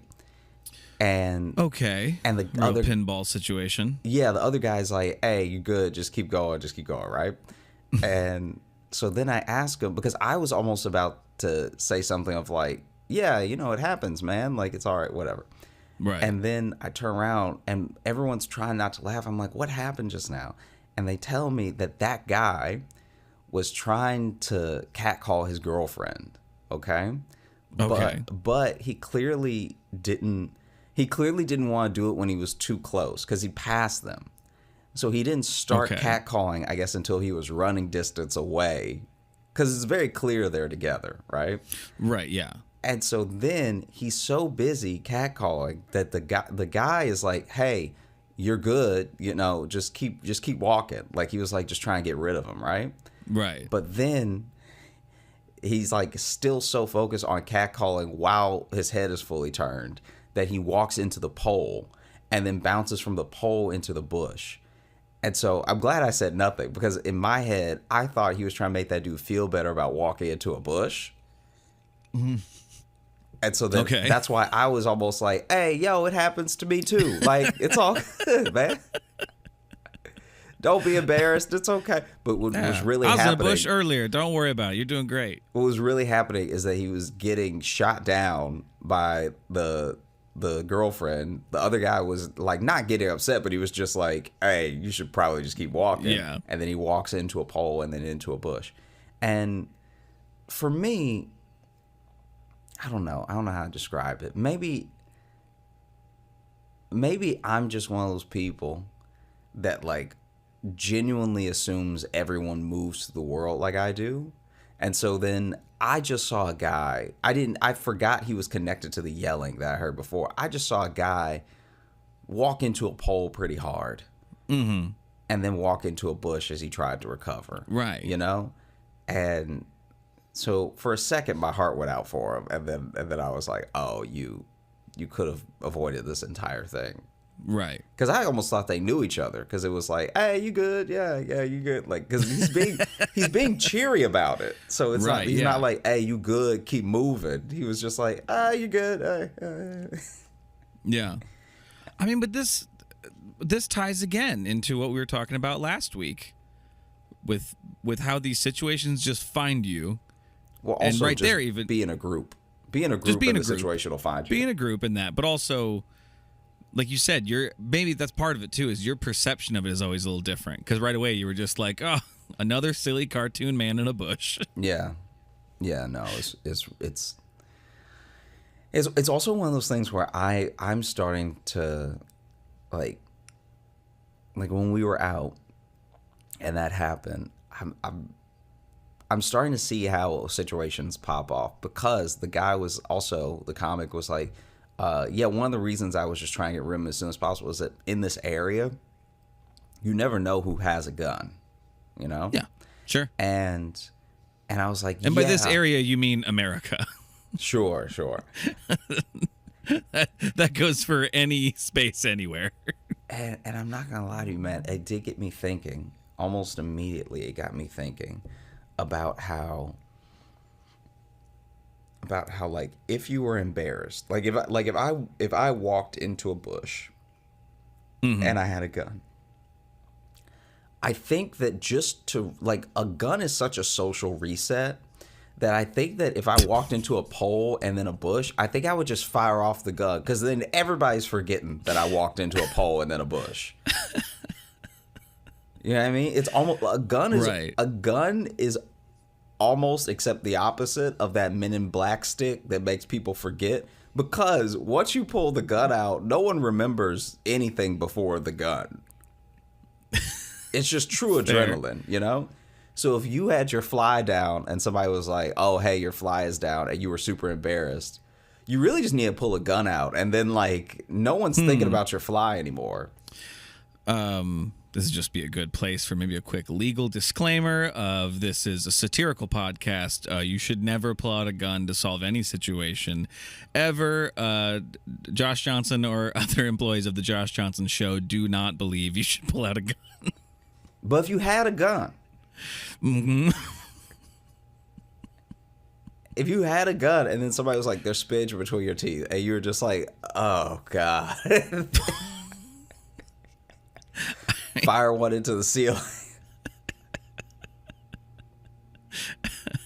I mean, a gun is a social reset. Is like a, I don't know, like a Nirvana lyric or something. That sounds like such an angsty song title. Yeah, a gun is a social reset. Yeah, wow. That's one way of thinking about it. I just mean, like, if that dude had genuinely had a gun and then pulled it out, the bush is like the furthest thing from my mind now.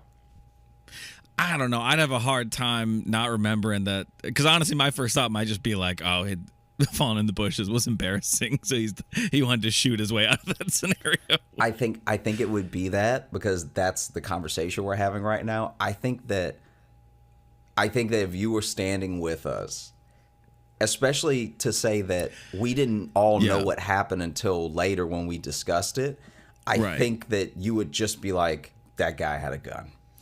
Okay, but I the bush is still going to be my mind, because if anything, it's going to be a man jumped out of a bush with a gun. Yeah, which is still no, it's still going to be not the original story, but it's still the bush better for him too, because now he's jumped out of a bush with a gun instead of he walked into a bush, took a 10-second pause. Right, you could see him contemplating his life, and then he pulled out the gun. Fair. Yeah, a frazzled man fell out of a bush, and he was armed. Yeah. So it had to make you wonder, where was he coming from? Had he just fought off the bush people? Yeah, that's true. Is he a hero? Why didn't he fire on them? Why is he firing at the air? Yeah, is that bush some sort of, is it like a Lion Witch wardrobe situation? That bush leads to a different kingdom that needed to learn a lesson? Yeah, it just needed to be taught, needed to be checked. Needed to taught something. Yeah, they had to appreciate what they had in life. Like, if someone came out of a bush with a gun, I don't even think you'll remember they came out of a bush. You'll just be like, someone is firing. No, I disagreed. If they come out of the bush, like, I am going to be like, even if I'm running away, I'm going to be like, that man from the bush has a gun. Like, the bush is going to be on my mind. Okay. Yes, I'm not gonna immediately know or think about how he got to the bush. The bush, because to me, then it's not just a dangerous man with a gun. That's a dangerous man with a gun who's also maybe magic.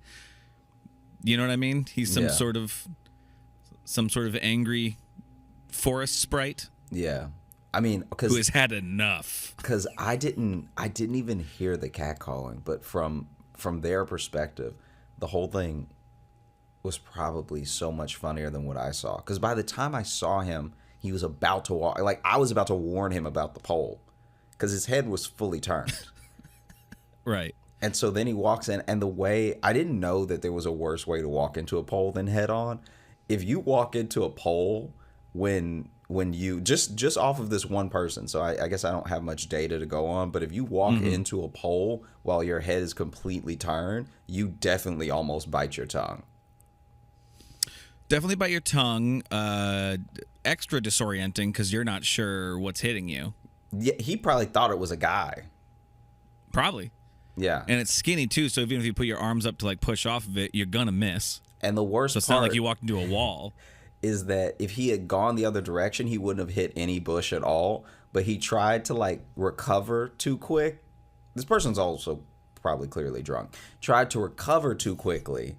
And then in his attempt to sort of like spin out of it and still look cool, he went into a bush. Right, yeah. And then he tried to spin out of that and make it look cool. And then he fell into something else. He tried to roll off of that, cool. Yeah. Fell into a manhole. Yeah.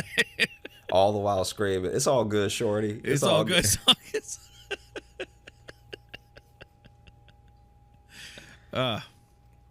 How are the shows so far in Sacramento? I know you got a couple more. Yeah, they're good. Yeah, so we have 2 more, and yeah, it's been fun, man. It's been a good time. Too sorry I'm not there. Oh, it's okay. There's gonna be other shows. Yeah, no, I know. But we're right now. Now that I'm home and not in Sacramento with you, I'm helping Jess watch her infant nephew for a couple days, and I was so sure you were about to say a TV show. No. Like I'm helping Jess watch Game of Thrones. Well, there's too many names to keep track of, and, you know, all this, you know, lore and stuff, and so I keep charts for her. I let her know. Yeah. You have the map from the beginning of the books. Yep. Yeah, I have all that up there. We put pins in it for each new place we see in Westeros, and yeah, it's going well. She's having a hard time, you know, keeping the Starks separate, you know, but that's fine. She'll get there. Yeah. I got flashcards for her. We're going to work on that tonight. I honestly, I've started Game of Thrones now, and I am at season 5, episode 3. Oh, did you never watch it before? No, I never watched it before. Oh, I thought you watched it when it was on. No. I'm glad that I didn't, because my friend who loves it, read the books, loves it, right? Right. He is like, once you get to season 6, just stop. Yeah, that's true. You're getting like, really? Warning. And he was like, yeah, anything past season 6 just ruins everything because it's so hard to follow. It technically doesn't make sense, and because you know in your head that this is a studio thing, not a story thing. Yeah. Because HBO rushed it. Like, that's the other thing about letting stuff like that go public is like they apparently they went to the author of the books and just in a general meeting about more seasons and renewals and all that stuff, asked him how many more seasons there were in the story, like if it were to play out the way it had been playing out. And apparently he said 3, and I guess that was too much because they want Star Wars. And so, well, but that's not HBO. That was the creators. The creators. Sorry. Sorry. Weiss and Benioff, because HBO wanted to keep going, and Martin wanted to keep going. They all wanted to do 10 seasons. That's right. My bad. It's not HBO's but Weiss fault. and Benioff wanted to leave to do Star Wars, which they ultimately lost. Also, probably because they fucked up the landing to Game of Thrones so bad. Yeah. So basically, I'm excited to almost be done. Not because I don't love it, I'm really enjoying it, but because this is a rare thing. This is the rare thing where you either start a show so late that the world is so far removed that there's like, I've encountered no spoilers. I mean, to be fair, I've been binging it, so I've torn through like, you know, a third of a season in a day, sort of thing. But also, the cool thing is that someone is giving me a warning that I definitely need to enjoy the overall thing more than some people who love it. That's what's so crazy. It's like, he loves it more than I do. Yeah, so you love it. Like, people love it way more. And here's the thing, and I fucking agree. Yeah, stop when you get to that point, because it ruins your love of the show. Wow. Like, it was like my favorite show, and that last season fucked it up so hard for me. Like, I don't care anymore. Like, I hardly it killed it in the social consciousness for a little while. We didn't no one wanted to talk about Game of Thrones for a few years. You know what's also funny about that, but what's almost good about that in a sense is that that's why I'm not encountering any spoilers, because everything. What's crazy? So I remember we were all so mad we stopped talking about it. Yeah, I remember being on tour early on when it was ending, right? Yeah. And so early on in the tour with Trevor, it was ending, and Trevor was waiting to watch the whole season. So he was hearing how people were getting mad, but he was like, oh, you know, I'm just going to, on a weekend where I'm off, binge the whole season, whatever. And everyone that I encountered, even when we would talk about it later, was so angry that there were no spoilers. Like, it was probably the angriest I've seen a lot of my chill friends that, I never actually see upset. They were so mad that they actually couldn't spoil it because there was nothing coming out of their mouth but curse words. It wasn't even plot points. It wasn't even like people, because you know how I haven't watched the Harry Potter movies, and I've read I read up to the 5th book, and I think I'd just have to start again if I was going to get into it. Right. Because Sally's read them all, and I think she's watched all the movies. But just something, I don't know, something with life. Just like after the 5th book, I just genuinely did not have time, and then years passed. But at least when people didn't like something in the movie, they talked about it. Right. People hated the ending of Game of Thrones so much that it was like it was actually like it was like everyone finding out they had a secret child with the worst person they'd ever met. Like, you're not even getting the full story. You're literally just getting like, and how could that? Oh, like no one was finishing sentences. Well, because a big part of it wasn't even just about how it ended. It's that it was a different show in the last season. Like, they completely, all the patience was gone. All of the, like, how they used to really slowly build up. When you sprint a story like that, yeah, it's stupid. What made that show good was that they took the time to really build the lore, really dig into the characters, and build out that world. And in the last season, they're like, fuck, we got to end this. And when you sprint through it, then it just becomes a silly little dragon story. Like, it didn't feel the same. And I want to get out ahead of this now. I'm not going to read any emails about Game of Thrones. Just telling you that right now. I don't want a bunch of emails either agreeing with us or trying to defend Game of Thrones. I'm not reading them. Just letting you know that now. All right. Just getting ahead of that. I'm not doing it. I mean, it would be funny to become a full Game of Thrones podcast. What a left turn that would be. That would be to be like. Okay, that I would be on board for it if we just turned to a Game of Thrones rewatch podcast. It'd be so crazy because it's like we're like years in now. We're so years it's into like, this, it's like, and we've never talked about a show for more than 8 minutes. And so there's enough episodes of Game of Thrones to fill like an entire year of episodes too. Yeah. We could just do a whole year of just Game of Thrones. Yeah, just a companion podcast to watch as you rewatch. That would be so insane. What a way to potentially tank the entire show is just like. And we won't commit fully to it either, because we will stop at the 6th season too. So we won't even do the full watch. It's like doing the first 3 episodes of Firefly as a podcast. It's just like, what? Then why are you even talking about it? We just really love that first little bit. Yeah. After that, I kind of stopped paying attention, but those first ones I like. Yeah. We just do like a Kim Possible podcast. Just shows people have truly forgotten. Yeah. We're gonna watch Perfect Strangers. Hey, they did like 7 years of that show. Like, I'm looking up now. Let's see. What show we're gonna do? Yeah. Yeah. What's a good? We'll just do. We'll become a Mr. Bean rewatch podcast.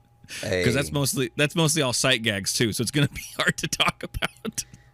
We just become a Bates Motel podcast. Bates Motel, that's a good pick, actually. Yeah, because that was a show that was kind of popular in its first season, and then everyone just kind of forgot about it, and I think it ended now, right? It has to have. I think it actually got way more seasons to say that to say that it's over. It got way more seasons than years people were talking about it. How many seasons did it get? I think it got 3. 3? I was thinking even 4, maybe. Let me see. But yeah, I remember like everyone talked about that first season, then everyone's like, all right, neat. Something else came out. 5 seasons. Jeez. Damn. Well, all right. Good on them. Get ready for our Bates Motel. Well, it's not even rewatch. I never watched it to begin with. Yeah. Wow. Okay. It's good to know what we're doing for the next year and a half. Probably 3 years. 5 seasons? 5 seasons. Depends how many they did a year. But I mean, yeah, if you go at least 10 episodes a season for cable usually, so you're looking at least probably 50 episodes or more. So that's at least a year. At least a solid year of Bates Motel. It would be what would be amazing is to do like a companion to a show that doesn't exist. Like just like following a show. Yeah. And like, I've pitched that idea to someone before, and I think they said that they knew of somebody who was doing something like that. But, I see. But I like the idea of that too, of just like just throwing in twists every now and then, new characters. But you have to keep the canon consistent too. Yeah. You have to actually build the show. One of the other things that happened when we were out last night. So I told you we went to that barcade. As we were waiting to get in the barcade, because there's just something about being in LA where there's more, not LA, but in California where there's more lines to get into places. I feel like maybe it's because in Brooklyn, unless the place is like super popping or unless everyone there going is like college age, no one really waits in line that much. Like even when I'm in the city and I'm walking past bars and clubs, the lines are very short. And so we saw a couple lines to get into bars and stuff, and we walk up to the coin op, and there's a very short line. It's not a big deal. But the coin op, what did you say? Coin op is the barcade's name. Oh, okay. And we hadn't said that yet, so I didn't know if that was just a term I didn't know. No. And so basically, as we're in line, this guy passes by and is yelling at the top of his lungs. He's like, "Hey man, fuck coin op, all right? Sick of y'all, man." Like just yelling, just indiscriminate yelling, but also walking, like not stopping, not talking to the staff or anything. Ran into a pole and pulled out a gun. I would love if there's a true backstory there. Like it seemed like something that a drunk guy was just doing for attention. But if coin op actually wronged him, and he only has a gripe with the overall establishment, nobody in it. That's one of the funniest things in the world to me. It's like when someone is like, "Man, I hate Taco Bell," but they don't even mean like they didn't even have an interaction there. They didn't have an event. Have a thing there. They just hate the idea that Taco Bell exists, and that's what it seemed like was going on with this coin op. Because then even the guys checking IDs were like, "Yeah." Like they had a weird, I don't know if they knew him or if they were just like having a particularly exhausting day, but he yells and they're like, "Yeah." To no one. It's not like they're talking to us and we're talking about it and they're like, "Yeah." Like, yeah, so either that way that guy does that every night or maybe there's something fishy about coin op and they're even like, "Yeah, you're right." Yeah, because this guy work, man. This guy seems like the Don Quixote of coin op. Like he's just like out here trying to joust that windmill, thinking it's a monster. Because you remember that scene, Don Quixote, where he was riding around just going, "Man, fuck windmills." Yeah, not doing anything else about it. Hey, everybody knows. Everybody remembers. Everybody's read the old Don Quixote. Everybody's listened to the opera. Fuck windmills. They're stupid. What do they even do? What do they even do? What do they even help with? And then someone starts explaining to him what they do, and he's just like, "Man," just rides away. "Man, I don't really like magic, so y'all want keep nothing to do with it. Fuck your windmills." I also like how I mentioned that we're currently watching a baby, and you had zero follow-up thoughts for that. Oh, it's just the way that you said baby. You took so long to say baby that I was like, this is a show. This is TV. And so how has it been watching this is her infant nephew? Yeah, he's a toddler. He's a little under 2. Okay.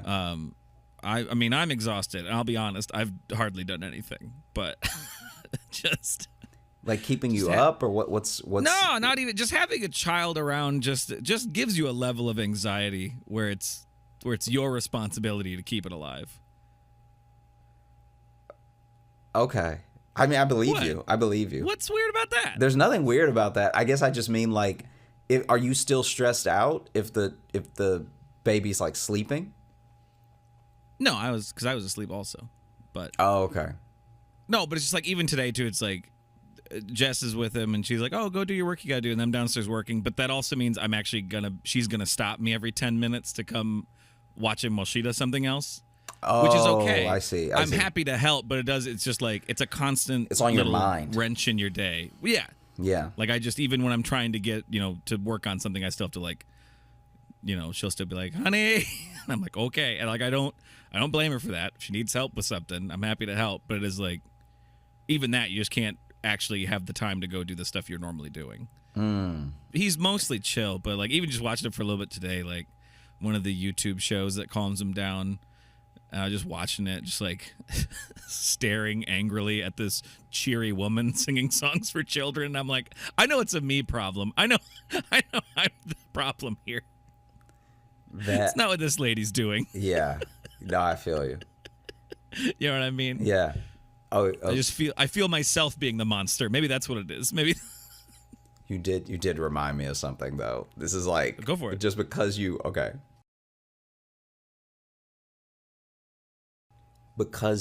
said like angrily at this cheery woman. When I was I had to be like early teens. Maybe I was like 12, 13, whatever. Went to the fair. And this is like what we've talked about before on the show. It's like that parking lot type fair thing, right? Yeah. Carnival. Yeah, like circusy, Yeah, carnival, a street fest. Yeah, maybe people would call it. Yeah, and so we go, and as we're hanging out there, maybe I went with Jacob. I'm trying to remember when, who I was with and everything, but there was someone who was like, I guess selling pies, like just like true, all American. Here's a pie that I just made, and I'm selling it at the fair. Or like you saying that with a question mark almost makes it more seem like you don't know what pies are. No, I know what a pie is. I'm just saying that it felt pies, weird. I think I don't know. It felt because I don't know if there was a pie contest, so it felt weird to let this random person do this, because this is a place where everything is like paid for, and it looks like it's part of the traveling thing. Does that make sense? Oh, okay. So the funnel cake area wasn't just like a lady who loves to make funnel cakes and then she brought some from home. And so it felt a bit odd. It felt like a county fair thing was happening at a carnival. Okay. Does that make sense? I get you. Yeah, I feel you. I mean, it's a little bit of both. Like, it is a fair, so like, I guess good on them. Anyway, this lady is like she is so happy about her pies, and she's like barking for people to come, like taste a sample or get one of her pies or whatever, which already is not, to me, it's something. She's at like the heart area of the fair, and to me she should be near the parking lot, because like, who's gonna buy a pie and then walk around with it and do rides with it? Do you know what I mean? Especially like a full pie, full pie. And so in my head I'm like, hey, you're in, like, even as a young kid I was like, you should be where the cars are, where people are heading out, because then they I mean, maybe pie is driving food. Yeah, maybe she straight up just had done that before and realized, oh, people are full when they're leaving, so like, let me be at the heart of the whatever. Because you definitely can't try to get in at the front, because now nobody wants a pie now. Like, I haven't been on any rides. I don't have a fork. Like, this is. Here's the thing. I appreciate the thought you're putting into it, but I think what you're touching on is that there's not a lot of ideal scenarios to just sell whole pies. No. Like out in the world, not in a store. Yeah. And there's too many variables. There's too many variables. It's just too messy, It's too messy. It's a cumbersome treat. And so and so she's like barking for people to, get the pies. And I think where she was near the hammer, where like the test your strength hammer. Yeah. Okay. So she was over there. So a lot of people were already gonna try, and maybe she planned that. Maybe she wanted to be where an attraction was that was gonna get a lot of foot traffic. But she's clearly getting on everybody's nerves, like hardcore, because she doesn't have a lot of slogans. So it's just the same thing, and she's yelling, and it's just the same thing over and over, right? Yeah. So even as you're in line to play the sledgehammer thing, you hear this woman like 52 times. Okay. It's just it's too repetitive, and what's happening is she's yelling at every person that passes instead of every so often. Because let the sign do the work. A sign is silent yelling. You know? Yeah, sign is social yelling. A gun is a social reset. I'm just saying, if you see a billboard, someone sign might have screamed. They might as well have screamed. For the effect that it has on you. And in fact, we should do that to create more jobs. Let's get rid of billboards and just put a guy up there. I mean, it's going to take several guys. Even better, more jobs. Yeah. This is my platform that I'm running on. And so, basically... No more billboards, just loud dudes. Basically, as she's getting on everybody's nerves and everything, this woman that's like from another booth and that she just has some other beef with walks up, and her demeanor totally changes, right? So she goes from like chipper, happy, everything, just like stone face, like ready to swing. It looks like, you know, like I didn't. You ever see someone without knowing them? You see someone and then you see a change in them that's so fast you didn't think they'd be capable of it. Yeah. Like anyone who's yelling, like, because that was the other thing she was doing. She was yelling the like types of pies that she had. So she's just like rhubarb, pecan. Like it was just, she had come up with a little rhythm for it, and it would have been cute to hear. Sounded once. like she was going to say pecan twice there. Yeah. I mean, I'm sure. Rhubarb, pecan, rhubarb. It's like she's got two pies there. Yeah, rhubarb, pecan, rhubarb, chocolate, pecan, rhubarb. But she had this like little rhythm to listing all the pies, you know? Right. And so you see someone doing that with like a chipper face, and then when someone else walks up and their face just drops, right? Mm-hmm. So she over here, pecan, rhubarb, apple, chocolate, like, and then just nothing, right? Right. And then her and the other lady have words that are kind of quiet, like they're not yelling at each other or anything. But then pecan, rhubarb, pecan. Rhubarb, pecan, rhubarb, apple, cherry, rhubarb, pecan, rhubarb. And then they both just turn into pies.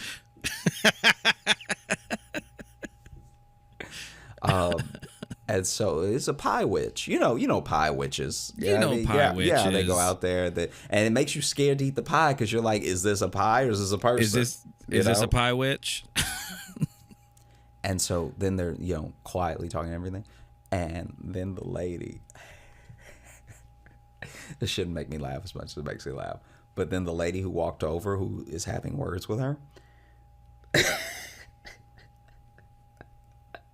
is talking to her, maintains eye contact, and slides a pie off the table and then walks away. Hell yeah. Oh, it'd be a shame if something happened to this rhubarb. Bam. We've been talking about for social a fee, resets. Hey, social ransom. Yeah. All right. I would hate for something to happen to this pecan, rhubarb chocolate. Perhaps for a small fee, we'll make sure you get through this carnival and or festival safely. Well, I already paid the fee for the booth. No, this is different. Nah, this is let's just say we're not with the festival. Look, let's just say I don't want anything to happen to those beautiful pecans, all right? Yeah. Sure what'll happen, Bruno. And then he does the hammer thing. He's been waiting in line the whole time. You think he's been waiting in line for the hammer test, and he's just been waiting with this guy? He's been waiting for the threat. So then this guy's been off to the side waiting for him to get to the front of the line to go do the threat. Also, pie goes all over them. Like, pie goes all over everybody.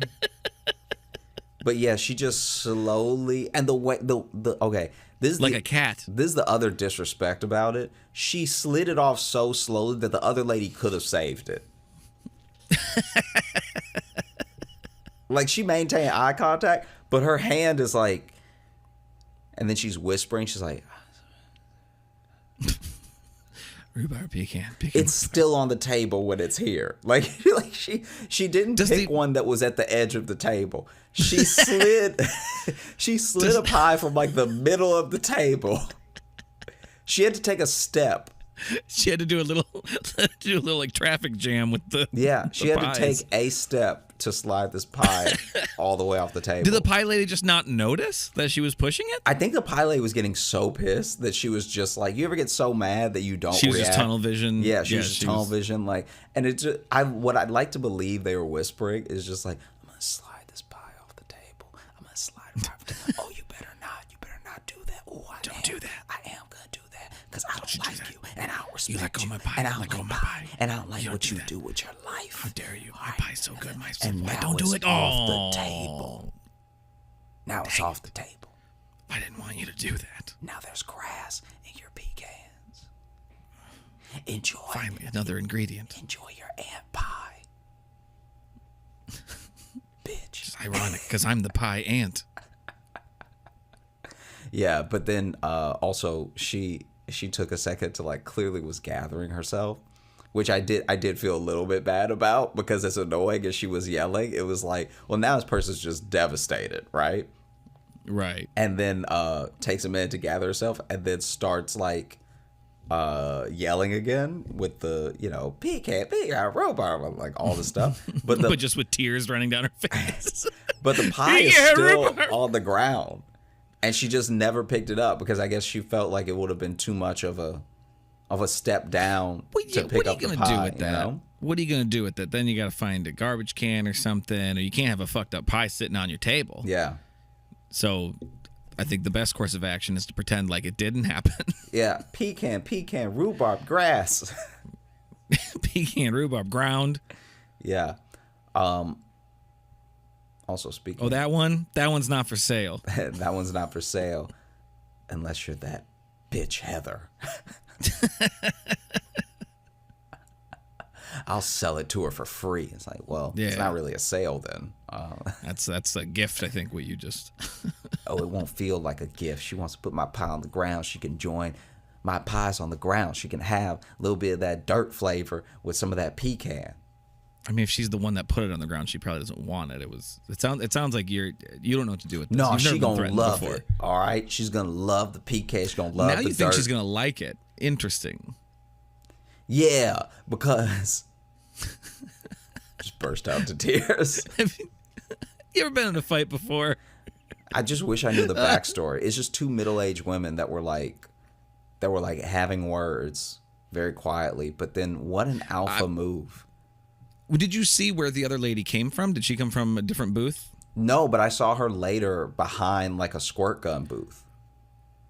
Interesting. Yeah, so she wasn't even selling other foods like Like a rival baked good. Yeah, that no, was no, my no. first. My first thing was like, ooh, these are rival. yeah, it would be bakers. great. Pie versus funnel cake would be fire. Yes. Yeah, that thing. That's what I was hoping for, I guess. Honestly, if she like this is a person who's clearly unhinged though, because as minor of a thing as it is to do, it does feel like I felt like this was a crazy person when I was watching her. Oh no, it's a wildly aggressive move. Yeah. And so Well, passively aggressive move, maybe. and so what I will say is if she was running the funnel cake station, she would have come over with hot grease. Like this person. Our saving grace is that she was behind the squirt gun thing and those squirt guns can't move. Yeah. Maybe that used to be the spot for the squirt gun booth. Oh, They used yeah. Hey. They used to have that prime real estate. That could be it. The squirt Pie Lady took gun it. booth used to be near the sledgehammer. Yeah. So it was great back and forth money of people waiting for the hammer. They'd come over to the squirt gun, vice versa. And now this pie lady messed the whole Yeah. thing up. And no one wants these damn pies walking around a carnival. Unless you're going to have a pie throwing game. Yeah. This is games. This is the game row. Yeah. Make a game out of this pie. And I got a new game for you. It's called ground pie. I got a new game for you. It's called Do You Have the Balls to Stop Me While I Slide a Whole Pie Off of Your Table?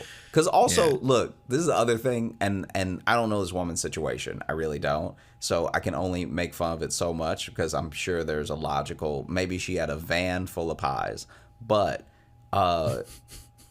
she did not have a lot of pies at that table. So by sliding a pie off the table, you took out like a fifth of her inventory. Really took down Dude, part of her. there weren't that many really pies hurt her on the stock. table. So either she had already sold a bunch or she wasn't selling any, so she didn't bring any. Yeah. Because the fair is for the whole weekend. Yeah, and maybe she doesn't fully understand fairs, and she doesn't think that clowns are a part of it. They think clowns just come to it. And she's like, you know what, clowns love pie. You know what I pies and seltzer water. That's what I have. I didn't even see how much the pies were. I would love if just to cover her cost. Yeah, just to cover her cost, each pie was $200. Like every slice of pie is full $200. And you said this is by the entrance. No, this wasn't by the entrance. No? This is in the heart of the In fair. the heart of it. Yeah. Okay. That's why I was like, Yeah. this doesn't make any sense. Like, why would I buy a pie and then ride around? But even the entrance isn't really like there's. I don't know. I'm just not. When would I want a pie? A full pie? That's what I'm saying. The closer to the exit where the parking lot is seems like the best place. That's the best, but the best is still not good. Yeah. You know what I mean? I'm still buying a fucking carnival pie. Also, we got pie at home. Okay. We got pie at home. Yeah, I want the pie that a bunch of people have walked by and coughed on. And Yeah, someone's definitely farted on that pie. that's where I want to get my pie. Yeah. In a place full of of old machinery and old games that have been touched by 9,000 people a year. Yeah. That's where I want to get my baked goods to take home. You know what I like sprinkled over my pie? Rust from the Ferris wheel from on high. Yeah. It's why when you go to a carnival, you want deep fried stuff, because then you at least know nothing survives that. So this food might be nasty, but at least it's clean. You know what I mean? No germs survive that frying process. Tell me I'm wrong. I feel like that's not quite I feel like you could still have dirty grease. I feel like You can still have dirty grease, but so clean might be a stretch. Definitely burned. These germs are scorched. yeah, it's clean nasty. It's the cleanest nasty you're gonna get. Yeah. Okay, so look, this thing, you may even need to cut this because this may not be funny to anyone but me. But Usually means we're gonna talk about it for a while. you know, like an ick, like when you get the ick and stuff. Are you talking about that in like the terms of of the terms of your stand-up joke? How you do it? Yeah. Just like how Okay. you get the ick when you like someone, but whatever. See, 'cause that was something I learned about because of your stand-up bit. I didn't know it was the thing people were talking about. Yeah. Whatever. In case you don't know what the ick is, it's when you like someone. In this case, actually love someone, but then they do something that's so it's such a turn off for you that you don't see them the same way, and you get the ick, and you either. I mean, sometimes you still continue on and then fall in love anyway, but almost always you just stop being like attracted.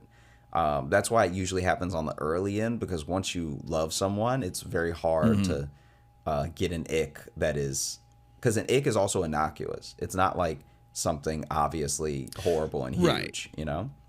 But you're saying when it happens later, you're less likely to like end the relationship, is what you're trying to say. Yeah. Because I had an ick recently with Jess, actually. Oh, really? Yeah, because she said bagel instead of bagel, and it was a real. Was there something in her mouth? No, she just straight up said it. Just straight was like bagel, and I was like, that is. And here's the thing: I've heard her say bagel before too. So this was just a mistake, or does Maybe, she but then think that it's pronounced either way? I don't know. She got real close to when she said milk the other day, and it really sounded like milk with like an E. And I was like, "Hun, what's going on here? Are you okay?" Yeah. That's wild. It's It's not like some of them have come out of nowhere. yeah. It's one of those things where you're like, hey, let's we should go to a speech therapist together, just together to like see if we're still saying everything the same, and feel good about how we pronounce things and stuff. Yeah. Let's just set it, let's set what the pronunciations are. Let's agree together. Does your tongue feel like a tool or like it's in the way? Yeah.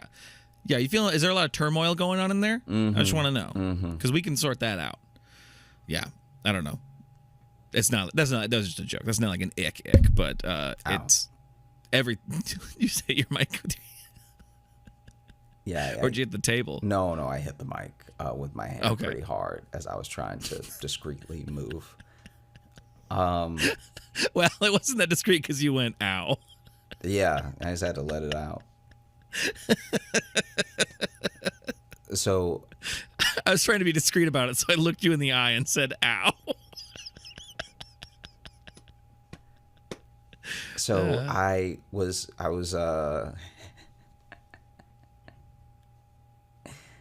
like when you do a show and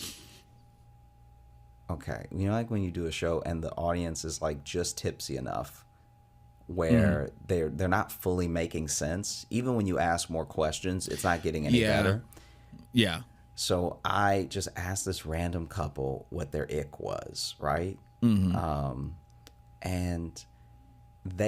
I still don't know who did it. It was a man and a woman sitting together. And I had asked the man, but then the woman spoke up. But then it sounded for a second like she was talking about herself. But then it seemed like maybe the guy had done it. Basically, the ick that they both agreed they had was, this is so specific, but one of them came home one night and from a long trip as well. So hadn't been home for a while. And they come home and their partner, because once again, they were so like drunkenly trying to explain the thing that I could not gather who did what. I even asked them straight up at one point, and then they busted out laughing instead of answering me. One of them came home from a long trip, and their significant other was seated on the floor in front of the TV with just an entire like a tin is the only way to put it, like a baking pan tin, deep like right out of the oven foil of pot pie. And they had clearly been eating the pot pie from the tin on the floor and had gotten through quite a bit of it, like had eaten half of it, But like it's like a full pie, not like a mini one. No, not like a mini pot pie. We're talking about, it shouldn't even be called a pot pie because it's so big. It's like a pot cake. And so they had so much pot pie on them because clearly they were drunk when they did it. So they drunk, like, I don't know how you stay drunk this long because pot pies, like homemade pot pies, take forever, right? Yeah, especially if it's that big, you're going to have to bake it. You're not microwaving that. Or they did. That's why it's so messy, is they broke this thing in half and shoved it in the microwave. And then clearly ruined the microwave because you can't put that much metal in a microwave. Nope. Yeah. And so then they're sitting on the floor with first of all, the spatula is their utensil. So they don't even have a fork or a spoon. They are eating straight from the spatula. They're eating spatula at a time pot pie, right? Mm-hmm. And the pot pie's on the floor. And the thing that kept popping up to me was like the kid in Matilda eating the cake. Because I'm like, you've got a lot of pot pie to get through. Yeah. And they're clearly putting in work. Because it's like half gone or whatever. But they've just got so much pot pie juice spilled on their shirt. And it looks insane. It looks like a grown toddler. Like you're watching this infant. Imagine if that infant now was 150 more pounds. And like middle-aged. In front of the TV. Had a job and knew how to bake a full pot pie. That must have at least been decent because you've eaten half of it. Yeah, it's like a kid that never learns to to stop chewing his shirt, and getting it all covered in spit, But now he's 40 and still does that. I forgot until you said that. I forgot any kid did that. I'm around too many of them. That's so funny. And so so they come home and they're just like sitting it like almost in pot pie because they've also spilled a ton because it's a slated spatula. So it's like it's great. one of the spatulas where like clearly juices are gonna go through. Yeah. You know? Yeah. And so there's just like pot pie on the lip. It's like pot pie on their chin. It's all down the shirt. It looks like they jumped in the pot pie. Right, yeah. Like they dove it, and so they're just They did a slip and slide with pot pie. Yeah, and Popeye slip and slide. Apparently, the game that's sweeping the nation. They're not even sitting like crisscross. They're sitting with legs open, with the pie as close to the thighs as they could get it. So they're eating over the pie, but it's also like on the floor. That's why I said the toddler thing, because they look like how a toddler would. And eat. this is a couple that's still together. There's a couple that's still together, but then We're together at this point. and and then I'm like, that's a I'm just gonna walk situation. Like keep the house, keep everything in it. I'm gonna go. Yeah. Right? Yeah. But the thing I'm gonna change my name. Here's my phone. I'm smashing it in front of you so you know not to call me. The thing that's so wild about it is that they were both agreeing, which means whoever did this gave the other person the ick and gave themselves the ick. Because they were both like, oh, this is the most disgusting thing I had ever seen. But one of them did it. Well, and the fact that they were together when it happened, because honestly, to be that drunk and eating a full pot pie like that sounds like one of them got dumped. Yeah, no one should be doing this in a happy life. No, that's not that's not behavior for when you're doing well. Yeah, that's not Just like mentally and emotionally. Hey, my girl's out of town, so you know what the boys go do. Yeah, Full pot pie weekend, okay? we go get nasty with it. All right, we getting baked, and when I say baked, I mean pot pie, baked every day. Okay, God, the boys slurp some gravy. it's gonna be juicy. You gonna be slipping. Yeah, crusty at the top. Getting them veggies in. Yeah. I mean, the boys. Maybe a little bit of stew meat in there just to spice it up, Yeah, just like Grandma used to make. Just the like OG bro. Just like Grandma used to make, except way too much that Grandma never made. She did a reasonable amount. I'm a ball out. She made the right amount. She made the right amount. She was a responsible woman, but not me. But not me. You know what I mean? I got to flex on them. And by flex on them, I mean get so sick that I cannot flex a single muscle, Yeah. Now give me the spatula with the biggest holes in it. Give me the spatula that'll let people know, hey, I eat like a baby. Yeah. These clothes, they don't go in the wash. They go in the fire. Yeah, not my lucky shirt, okay? Nuh-uh. These clothes will not be saved because it's about to get so crazy in here. I'm about to be soaked in pot juice. Shit. All right? We might have to buy a new house. Yeah. For how wild it's going to get this weekend with the pot pies and the boys. Hey, when I say the boys, I do mean just me. I mean me by myself. I have trouble making adult friends.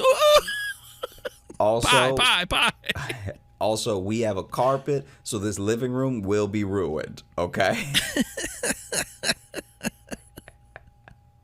There's certain decisions you can't make with carpet that I'm going to make anyway because I'm nice like that. See, now I'm going to go ahead and combine these stories and say that this is how the pie lady who got bullied at the fair reacted. She went home and got drunk and made a pot pie. And made a pot pie and just spilled most of it on herself. Just spilled most of it. Which is also very hot. Like that, like if you burn yourself, have you ever burned yourself with a pot pie before?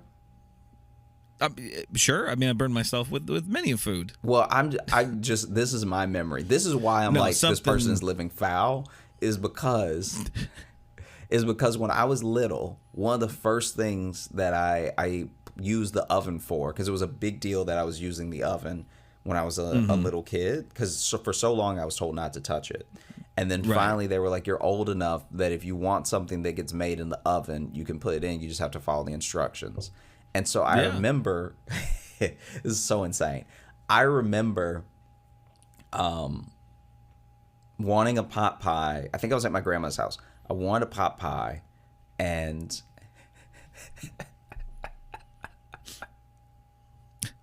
this is so dumb. I wanted a pot pie, and they were like, follow the instructions. So I followed the instructions, and they were watching over me as well to make sure I was like doing it right. Preheated the oven, got it to 400, took out the pie out of the box, undid the film, everything. Like, and then, you know, put the pie in. I was feeling like a big boy, right? And then, you know, the oven. Gonna clip that audio to use later. The Feel oven like a big boy. didn't have a timer on it, or at least the timer didn't work, so I had to keep time myself. So I was watching the clock because the clock said in 20 minutes the pot pie is going to be ready. And it was a little mini one, right? Right. And so I'm just watching, and every so often I'm even having like panic attack is a strong word for it, but I'm even having moments of like freaking out because I'll be watching TV. And then remember, I haven't checked the clock in a while, so I'm like, oh, did I miss it? You know what I mean? Like, because I want the perfect golden brown pot pie to prove that I could use the oven. You know? Yeah, you got a lot riding on this. Yeah, and so This is an important pot pie. So then, I see the time. I'm freaking out because it's 20 minutes. I looked just as it was turning 19, and so I remember counting down the seconds on the clock because I thought that's how cooking worked. Like I thought that at 20 minutes it would be perfect. And so then I lower the oven door, and like somehow, whether I wasn't told or I just forgot, somehow information about oven mitts had slipped through the cracks. So it doesn't even occur to me to grab an oven mitt. Yeah. You know? Yeah. And so You didn't know this was a thing that existed. Yeah. And so I Just reach on in. I reach in and grab the pot pie, right? Now the pot pie's tin that it's in is like a foil type aluminum, you know, around it that it cooks in. Yeah. And so I reach in, I grab it. The way that I grab it is I grab with my index finger and just the I guess like inside of my thumb around the foil part, but then I end up putting my thumb in the pie when I'm grabbing it to pull it out. Oh. And so I put my thumb in the pie. I'm burning, like my I think my thumb is going to burn off because I didn't realize that it would be this hot. I didn't like finish in my head what cooking, like how to get something out of the oven. And so it's to the point where my finger's already in. And so even in pain, I pull the pot pie out of the oven. Yeah. Like I just rip it out real quick, right? This all happens so fast. It's not like I have a blister or anything. Like my thumb is clearly burned and hurt.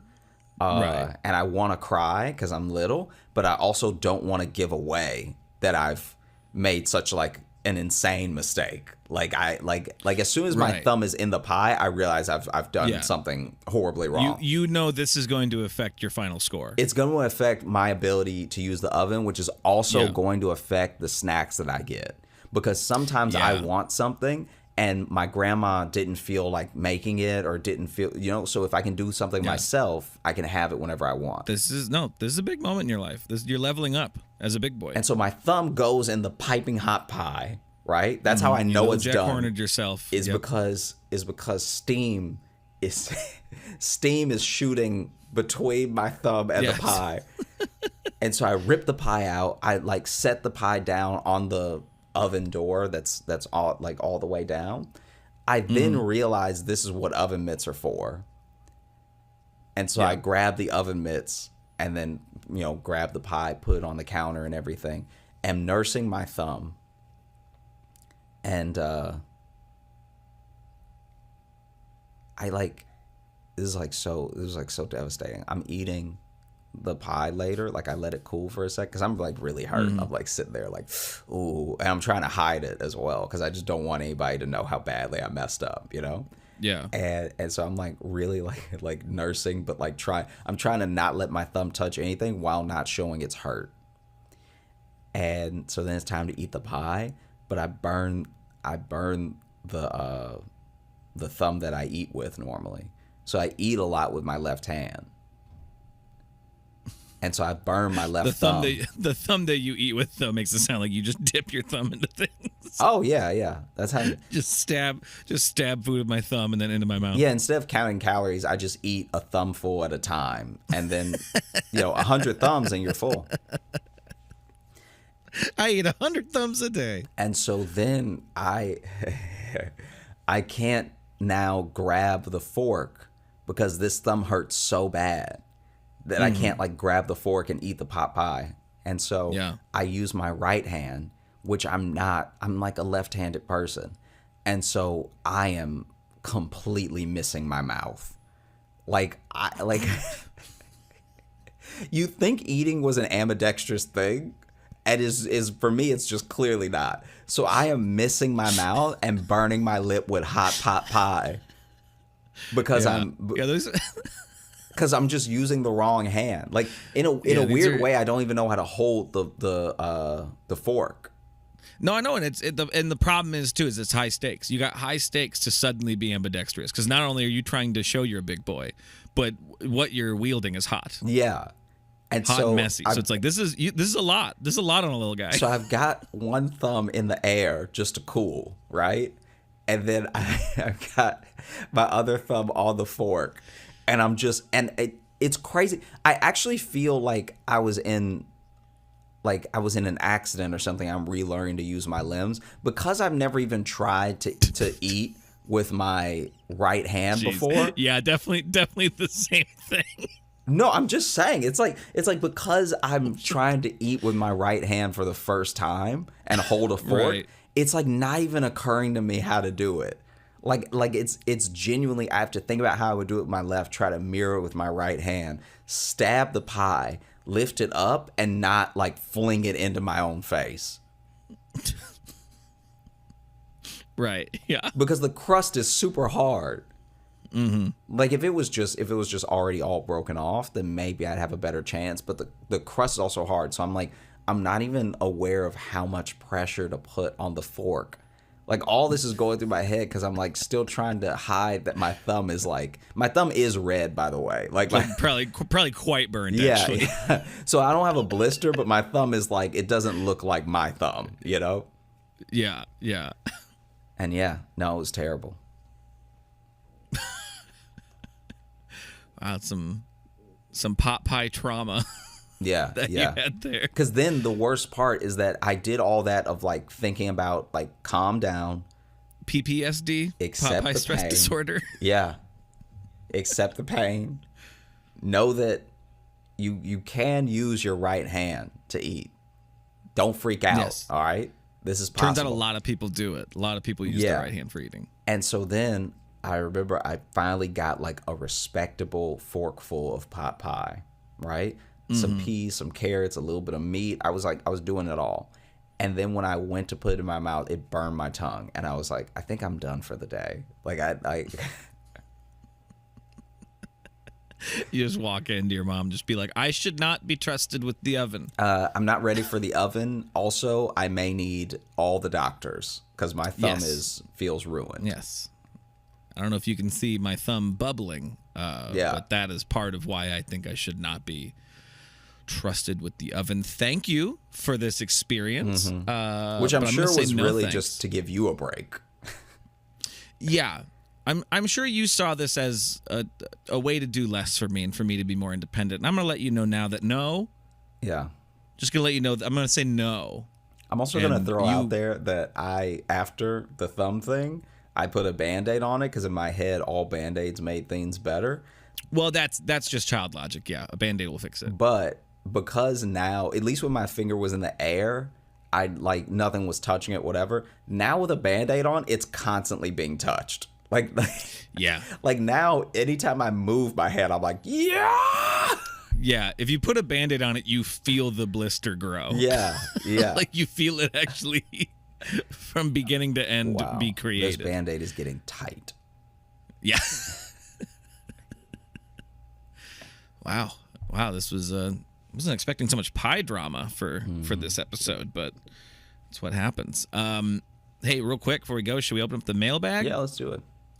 I got one thing just because I think this will go perfect with the sentiment of a gun is a social reset for because that's kind of I'd say maybe an emo statement or something. So how about we look at the return of Goth Josh? There we go. It's a new one. This is from Mike, and it's post-apocalyptic Slender Man Goth Josh is what we have. So this one here, look at that. You look badass in this. How do you feel about this? It is very well drawn. This is wild. It's like something out of Sandman. Yeah. Yeah, this is like truly wild. And then they also put this one down here. It says, I'm not sure if Josh digs Afro Samurai, but here he is. So this must be a different take on it. That one won't enlarge, but... Yeah, wow. Wow. So there you go. A couple different... We'll put those in the video, probably post them on Instagram. But thank you, Mike. Thank you, Mike. Those are both very cool. Those are some gnarly Goth Joshes / Samurai Joshes / post-apocalyptic Slenderman Joshes. Yeah, that the other one looks like straight out of Samurai Jack. Like, I don't know if I'm a good guy or a bad guy, but I'm in it. Yeah, you're a mysterious figure in the distance watching them or something. Wow. Yeah. Thanks, Mike. And thank you for listening. Well, we had a great time recording. I hope you had a great time listening. Thanks so much for listening to the show. If you're looking to catch up with us on any of the socials, you can find me at Josh Johnson Comedy on Instagram, TikTok, and YouTube, where we post clips of the show. You can also find me on @JoshJohnson on Twitter and Josh J Comedy on Facebook if you still use it. And if you're looking for Logan, you can follow me on Instagram at Logan M. Nielsen. And if you want to get into the mailbag like Mike did there and send us stuff, joshjohnsonshow @gmail.com. You can also get in the mailbag by leaving us a 5-star review on Apple Podcasts. And if you want bonus stuff, you can join our Patreon, patreon.com/JoshJohnsonShow. We have bonus podcasts and video stuff and access to past live shows.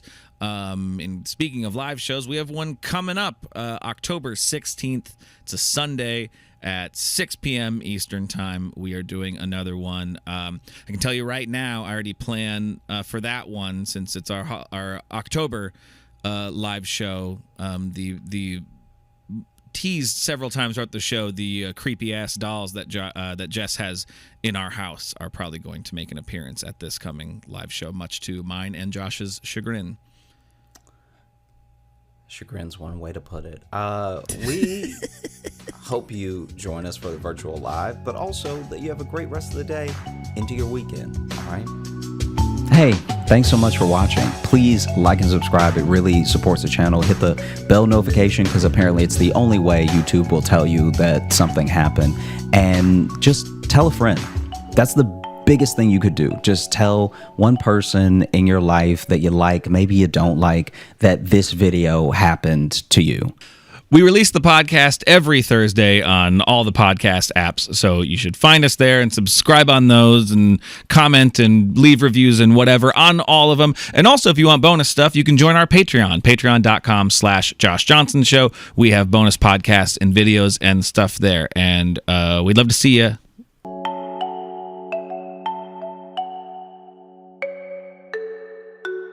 I have been absolutely obsessed. I don't know if you've heard, but there's been a viral Chase money glitch.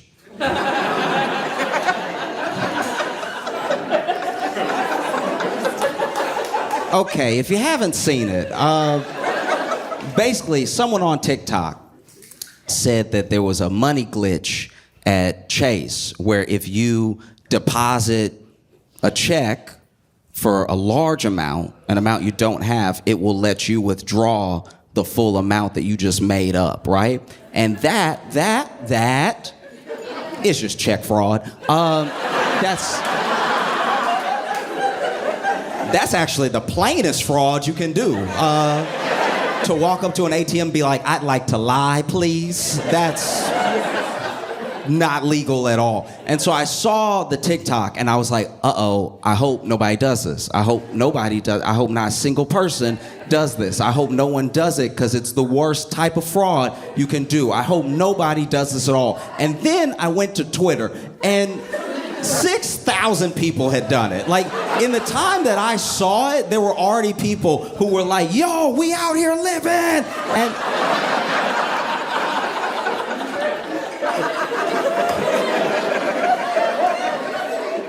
watching people you don't know commit fraud is like watching your uncle wear a suit he thinks he can pull off. You know what I mean? Like, you're just like, no, not in front of everyone, not in front of everyone. Because that's what it was. It was in front of everyone. They not only did the check fraud, but they all made videos, which is how I was watching. This wasn't a rumor. I was like, that's a high definition camera that you are committing crimes in right now. I am so, man, the jails will be full. That's a lot. Because, you know, they were playing with money that they didn't really have, and they were spending it on things they shouldn't have been spending it on. And so, you know I'm not the first person to say this. I'm late when it comes to saying this, but I need to say it just to reiterate one more time in case anybody doesn't understand why check fraud is a very, very bad idea. They went to Chase Bank, right? And then they wrote their name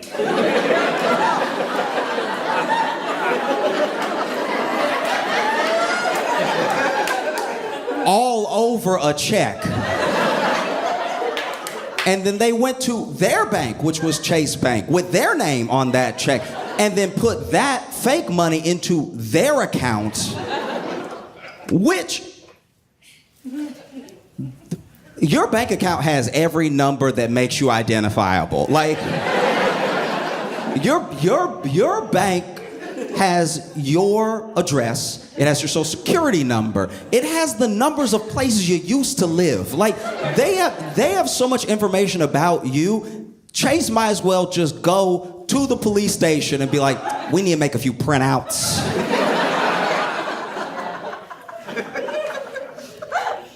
And so people were doing the check fraud, but then this is the other thing. This is what happened. This is why people started doing it, right? Basically, the glitch, as people were calling it, some of it was just straight up check fraud because they will give you a portion of the check because they haven't verified the check yet, but it's law that they have to make a portion available immediately, right?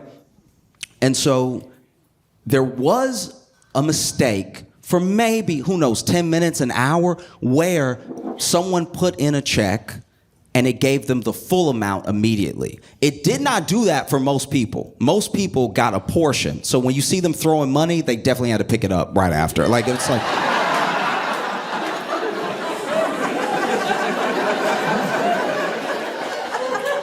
Don't let the internet lie to you. Like, they threw that money for the video, and then they were like, oh, God. I always, whenever I see stuff like that, I always think to myself, like, y'all didn't factor in the wind at all. Like, you balling for these next 3 seconds, but as soon as there's a gust, you're gonna be running into traffic, screaming, no! And so basically, there was that side of the glitch. Another side of the glitch was that there were people who were also requesting loans, like pretty high loans. And the loans were also appearing, for some reason, appearing in their bank account in full, even though all the money wasn't available, right? So that part is a mistake on Chase's part on the website. But what's actually happening when they were withdrawing the money was just a little bit was coming out. That little bit was just a portion of a bigger amount, right? But then Chase caught on pretty quick because they posted it to the internet, right? Which is where Chase also is. If Chase was one of these mom and pop banks where mom worked the teller and dad was the personal banker, maybe they would have gotten away with it for quite a while. But because Chase is also on the internet, Chase saw the mistake they were supposedly making. They corrected it immediately. They put a 7-day hold on people's accounts that were affected by this like activity, right? But then, because they never had the money and because they already withdrew some of the money, they were getting negative balances as high as like $72,000, right? Which at negative red $72,000, I think I'm just gonna change my name. Like that's when you open your bank account and you go, whose bank account is this? I don't know him at all. I am moving. But this is why you shouldn't let the internet lie to you, not just because they give bad advice with no repercussions, but also because there were people that were faking it. There are people that were faking the glitch, literally just to go viral. There were people who were going to the ATM, withdrawing their real money, not doing the scam, then throwing the money in the air for the video, and then immediately being like, y'all, help me. There were even people who were pretending, using other people's screenshots, pretending that they also had like a negative $48,000 balance. And it was all just for attention. And it's so important to remember that. It's important to remember that like half of the internet is for attention. Like almost none of this is real. I could be AI. Like none of this is real. And so when you take things that are like fun on the internet and you bring them into the real world, you could screw up your entire life because check fraud is so much a felony. Check fraud is one of those felonies that someone does that's like not even like a dangerous person. It's just like, you'll be like, man, where is Cousin Willie? I have not seen him at the last 3 Thanksgivings.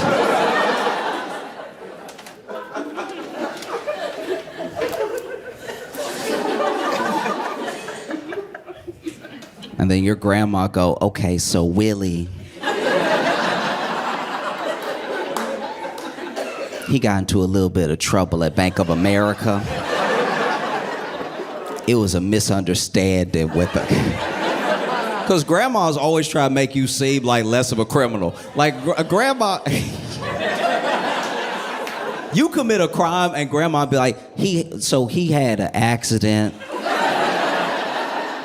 It was an accident. He is a sweet child. It was an accident because basically he got a little argument with one of his friends and then he fell, because they were pushing each other. Then he fell on his friend, but he had just been holding a knife at the time.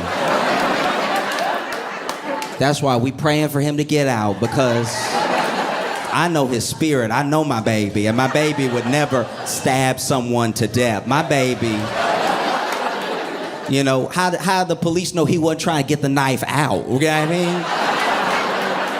That's why it went in so many times, because it kept slipping in, and he kept pulling it out. Why didn't they ask why that man's body was magnetic? Why didn't they do that? My baby ain't no murderer.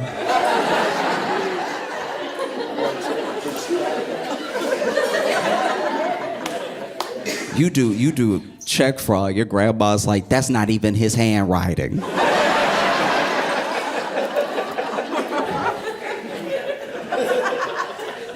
But grandma, is his name at his bank put into his account? And they just came and got him. Yeah, but I don't know. When a grandma really has nothing for you, when you did it so hard, when you did it in front of her, that's when she's like, I don't know. Because at the end of the day, the one thing a grandma is not is a snitch. Grandmas...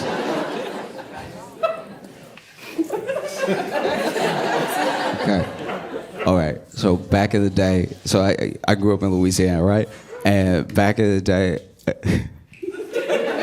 we weren't friends, but I knew this kid, and he was like, this kid in my neighborhood was getting arrested, and it was a whole big scene because, like, basically, I don't know what he was getting arrested for, but the police thought that they needed 18 of them. Like, it was, I don't know what he did, but everybody showed up, if nothing else, just to watch. Like, that's... And that dude's grandma came outside screaming like, he didn't do it. Typical grandma. He didn't do it. He didn't do it. And then she tried to fake a heart attack.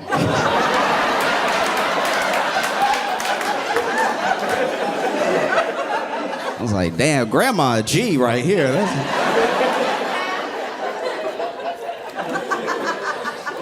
That's probably what G stands for if you go back all the way. She was like, don't take my baby, don't take, oh no, my heart.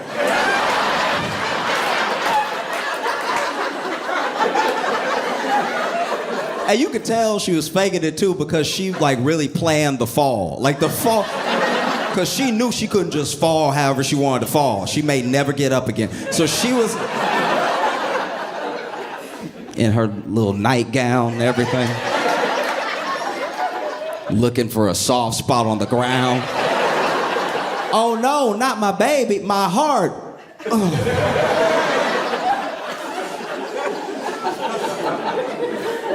I just can't stress it enough. Please do not do wire or check fraud. It's like, it's so easy to not do. We're all not doing it right now.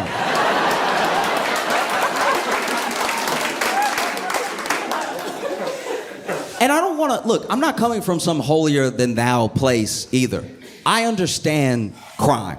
I understand why people do crime. Like, if you've ever been broke, you get crime. Crime makes so much sense if you're broke. I don't understand when rich people do crime because they already have things. Do you know what I mean? If you do crime as a rich person, you're really doing it for the love of the game.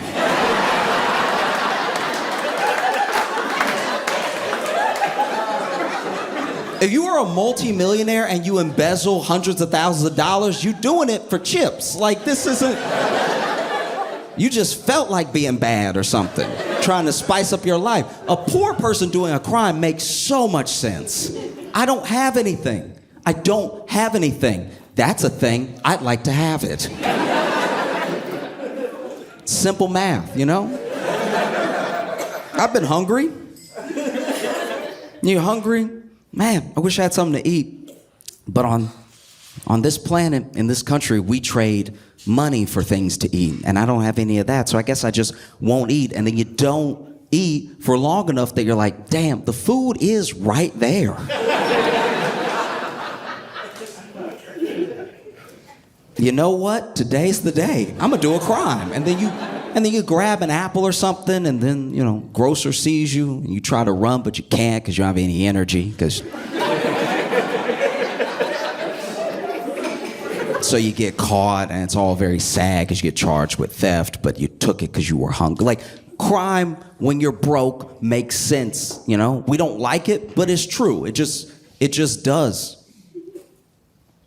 And it's weird because it's like, Chase isn't...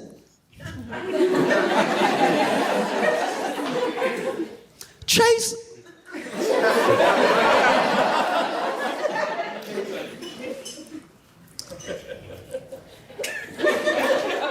This is what bothers me about the whole thing. It was dumb of these people to do it, but to do it to Chase is like weirdly full circle.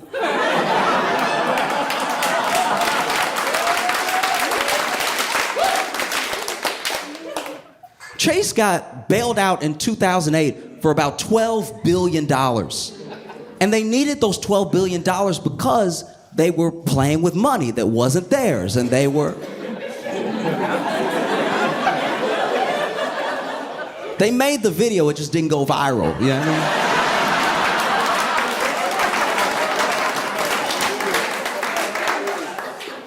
mean? So it just, I don't know, there's a deep irony in that like, you know, one of the major powerhouses, probably the biggest bank in the country that contributed to near financial collapse, is gonna go ahead and get theirs back from some of the people that they made poor. It's It's pretty harrowing, you know? But every single one, I don't care if you were a kid, if you were grown, there was a line, by the way. There was a line at the Chase ATM, so a lot of people were doing this at once.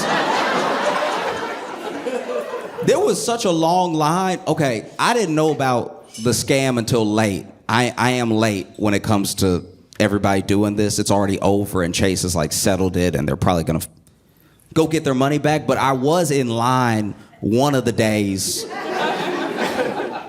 and I don't look like I wouldn't do it.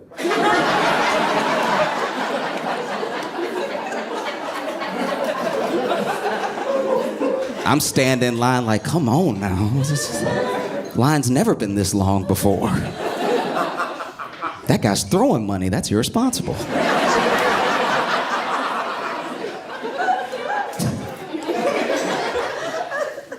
No. It's just, you should know. I don't care your age. I don't care if it was on the internet or if it was a rumor you heard in real life. You should know that you cannot just take money that's not yours as a poor person. If you want to steal millions of dollars, you need to already have millions of dollars. There is a Chase money glitch. It just only benefits Chase. The only people who can just print money with absolutely no consequence are the Federal Reserve. Everyone else has to deal with it. That's a tough one. It really is. Because I think about how some people are like actually in real felony trouble. I don't know what I would do if I committed a felony, but I was just joking. This is a terrible predicament to be in. Some of these people are like 20, They're like, guys, I don't know, I just wrote too many zeros, my bad.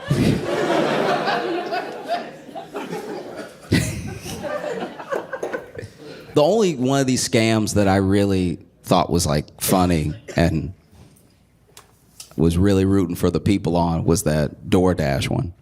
I don't know if you saw this, but basically there was this DoorDash scam that was essentially the same thing. It was kind of tied to a Cash App scam. There are a lot of scams if you pay attention. It is crazy how much we're doing them now, how much we're doing like wire and check fraud. Like we, as Americans, we have become the Nigerian princes of the world.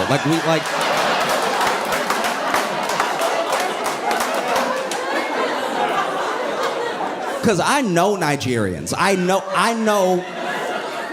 Nigerians from Nigeria.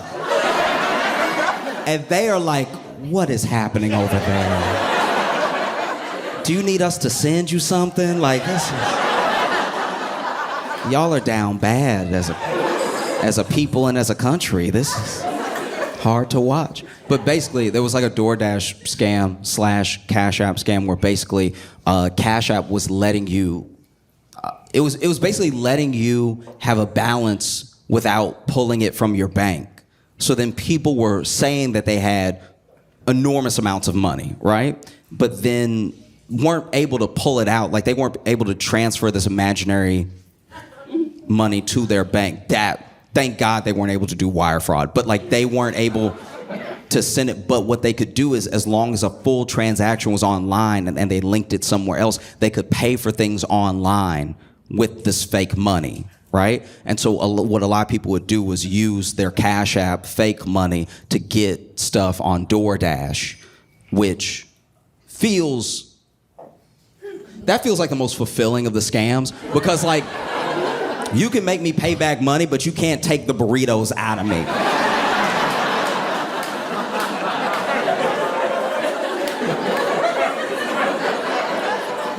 You know what I mean? Like when the police come, I'm gonna be full, all right? And when they put me in the car, that car's suspension will be in trouble.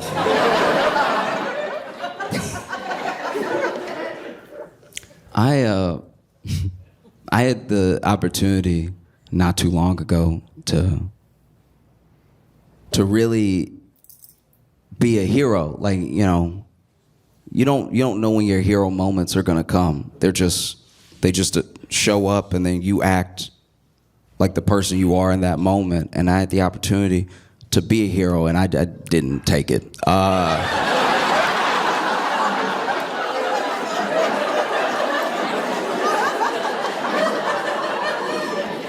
I looked that moment in the face. I was like, you must be looking at somebody else. I don't know what to tell you. This is bad. Basically, I was at a friend's house, and while I was there, some other people basically broke out into a fight, and like a real fight. We're not arguing. No one's talking anymore. Fists going and everything. And there was a moment where I could see a gap. I could see a pocket where I could have broke it up. And breaking up a fight is a very precarious position to put yourself in, because most fights that you want to break up, especially if it's two people, if it's three, it's gone too far. You know, you're not going to be able to double dutch that one. You know what I mean? But two, you wait for a moment where they're like both tired, or they're trying to wrestle, or, you know, they're backing up to like get started to fight. You know, that little back up hop step. This is usually, okay, when someone doesn't really know how to fight, they do too much prep for the fight. You know what I mean? Like, there was, okay, I know I'm digressing to digress, but basically one time in high school, there were these two kids that were about to fight, and I didn't even bother trying to break it up because one kid stretched. And I was like,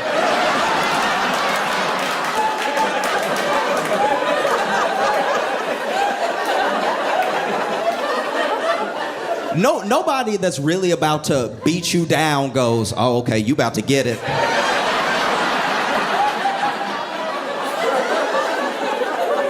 You just give me a second. I'll be over there in a minute. You just.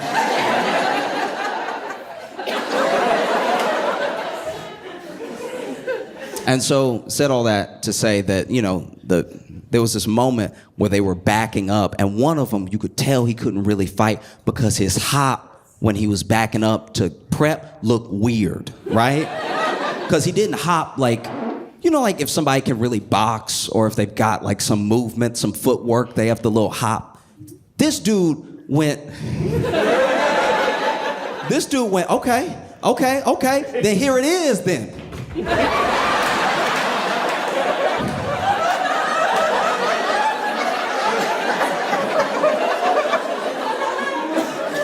This man wanted to fight so bad, but just had to step on 1,000 roaches first. Like, in what world is this getting you ready? You look like you've already been hitting your cerebellum when you move like that. But anyway, they get to fighting, right? And I could have jumped in. But I was like, you know what? No. Because when you jump in to stop this fight, you need to be bigger than both people, right? The way you jump in and stop a fight, usually it's hand first, like you get the hand in there, so that's the warning. Hey, stop swinging. Somebody else here. You might not hit him, you might hit me. Hey, right? And then you put your body in between the two of them. And the idea is that your body will be big enough that they're like, I want to punch, but there's too much to get around. And that isn't the case with me, you know what I mean? Like, I want to jump in and stop the fight, you know, like a principal, just like, hey now. Okay, so, all right.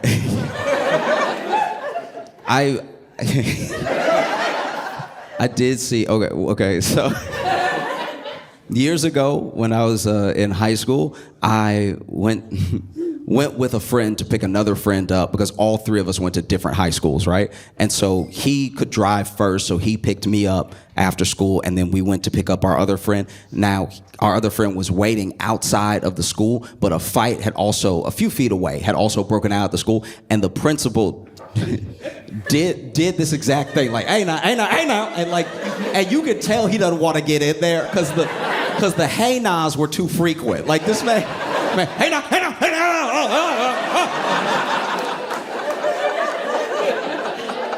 But he stopped the fight because he was just being too big for both those boys to get at each other, right? And I don't have that. Like, if I jump in, I will catch a stray. Like, I'm gonna walk right into a fence. Brothers, please.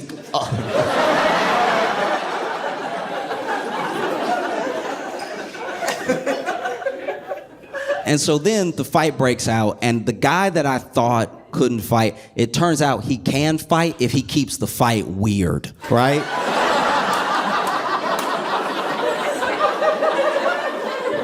Because in fighting, in hand-to-hand combat, in battle, right?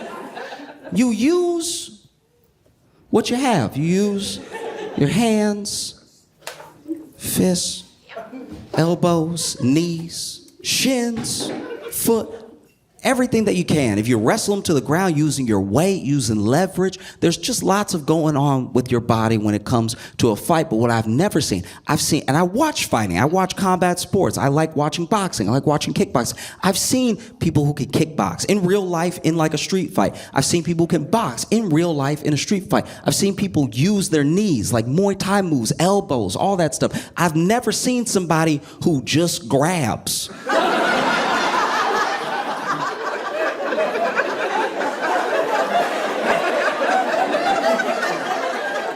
It is harrowing to watch. Because my man is over here trying to like fight, like he's fighting, right? And he's like punching and kneeing and kicking and everything like that. And the other dude, anytime he get close, he's just like, huh.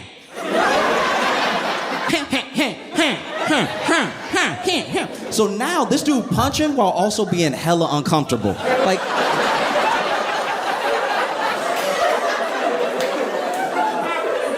Like, you can see where he's like, hey, when's this cross over into a different type of assault? Do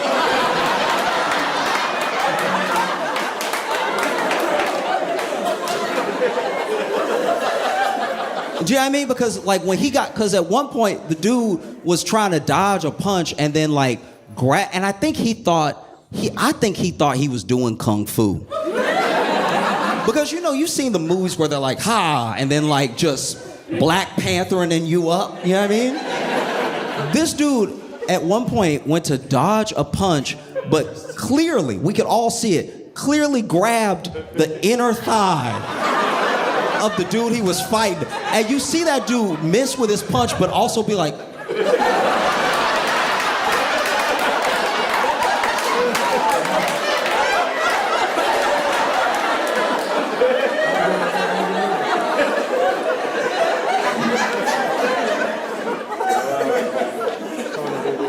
and so they're fighting and they're fighting and they're fighting. And then there's one point where, you know, the dude who really knows how to fight pushed the grabber away.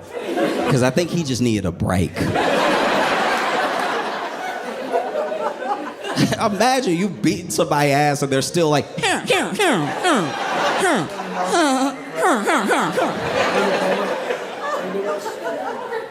it's devastating. And so then I realized that I made the right decision, not because I didn't want to be grabbed, but also I knew I made the right decision because when they re-engaged,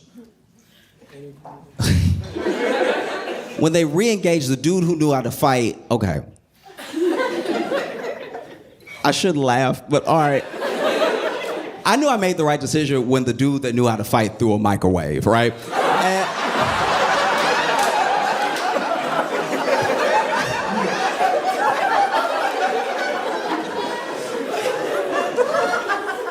And I think, okay, this is what I think happened in my mind, right? No one even saw him with a microwave. We didn't know where the microwave came from.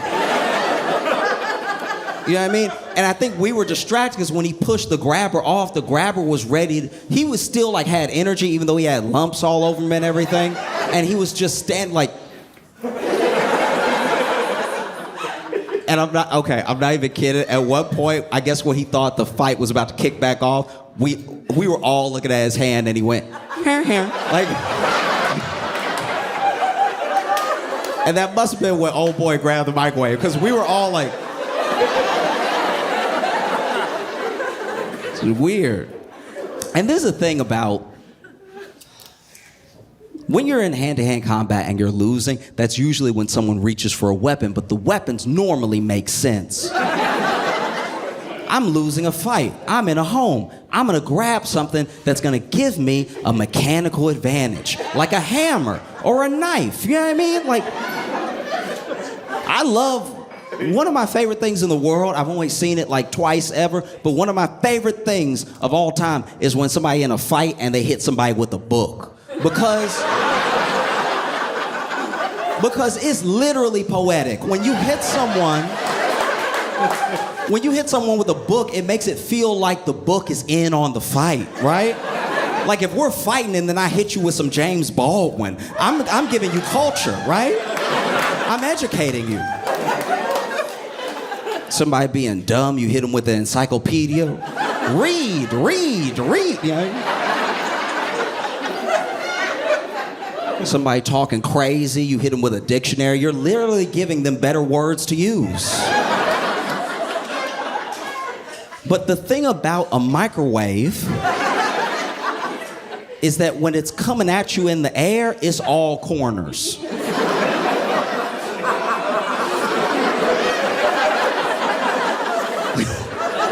When a microwave is hurtling towards your head, it's nothing but angles, all right? You would think it was a diamond, the way that it moves through the air. I guess I'd never seen one fly before, so I was like, wow, right?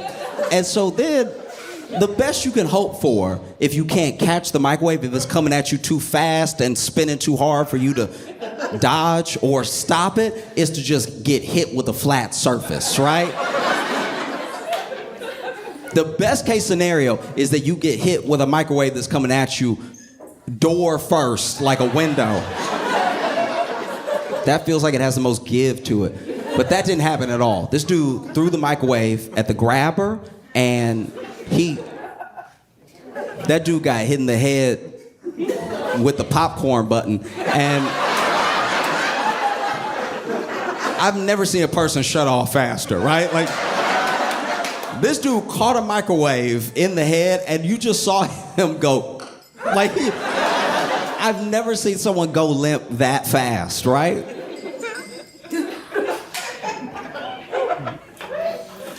We were all standing there like, I think he dead. Like,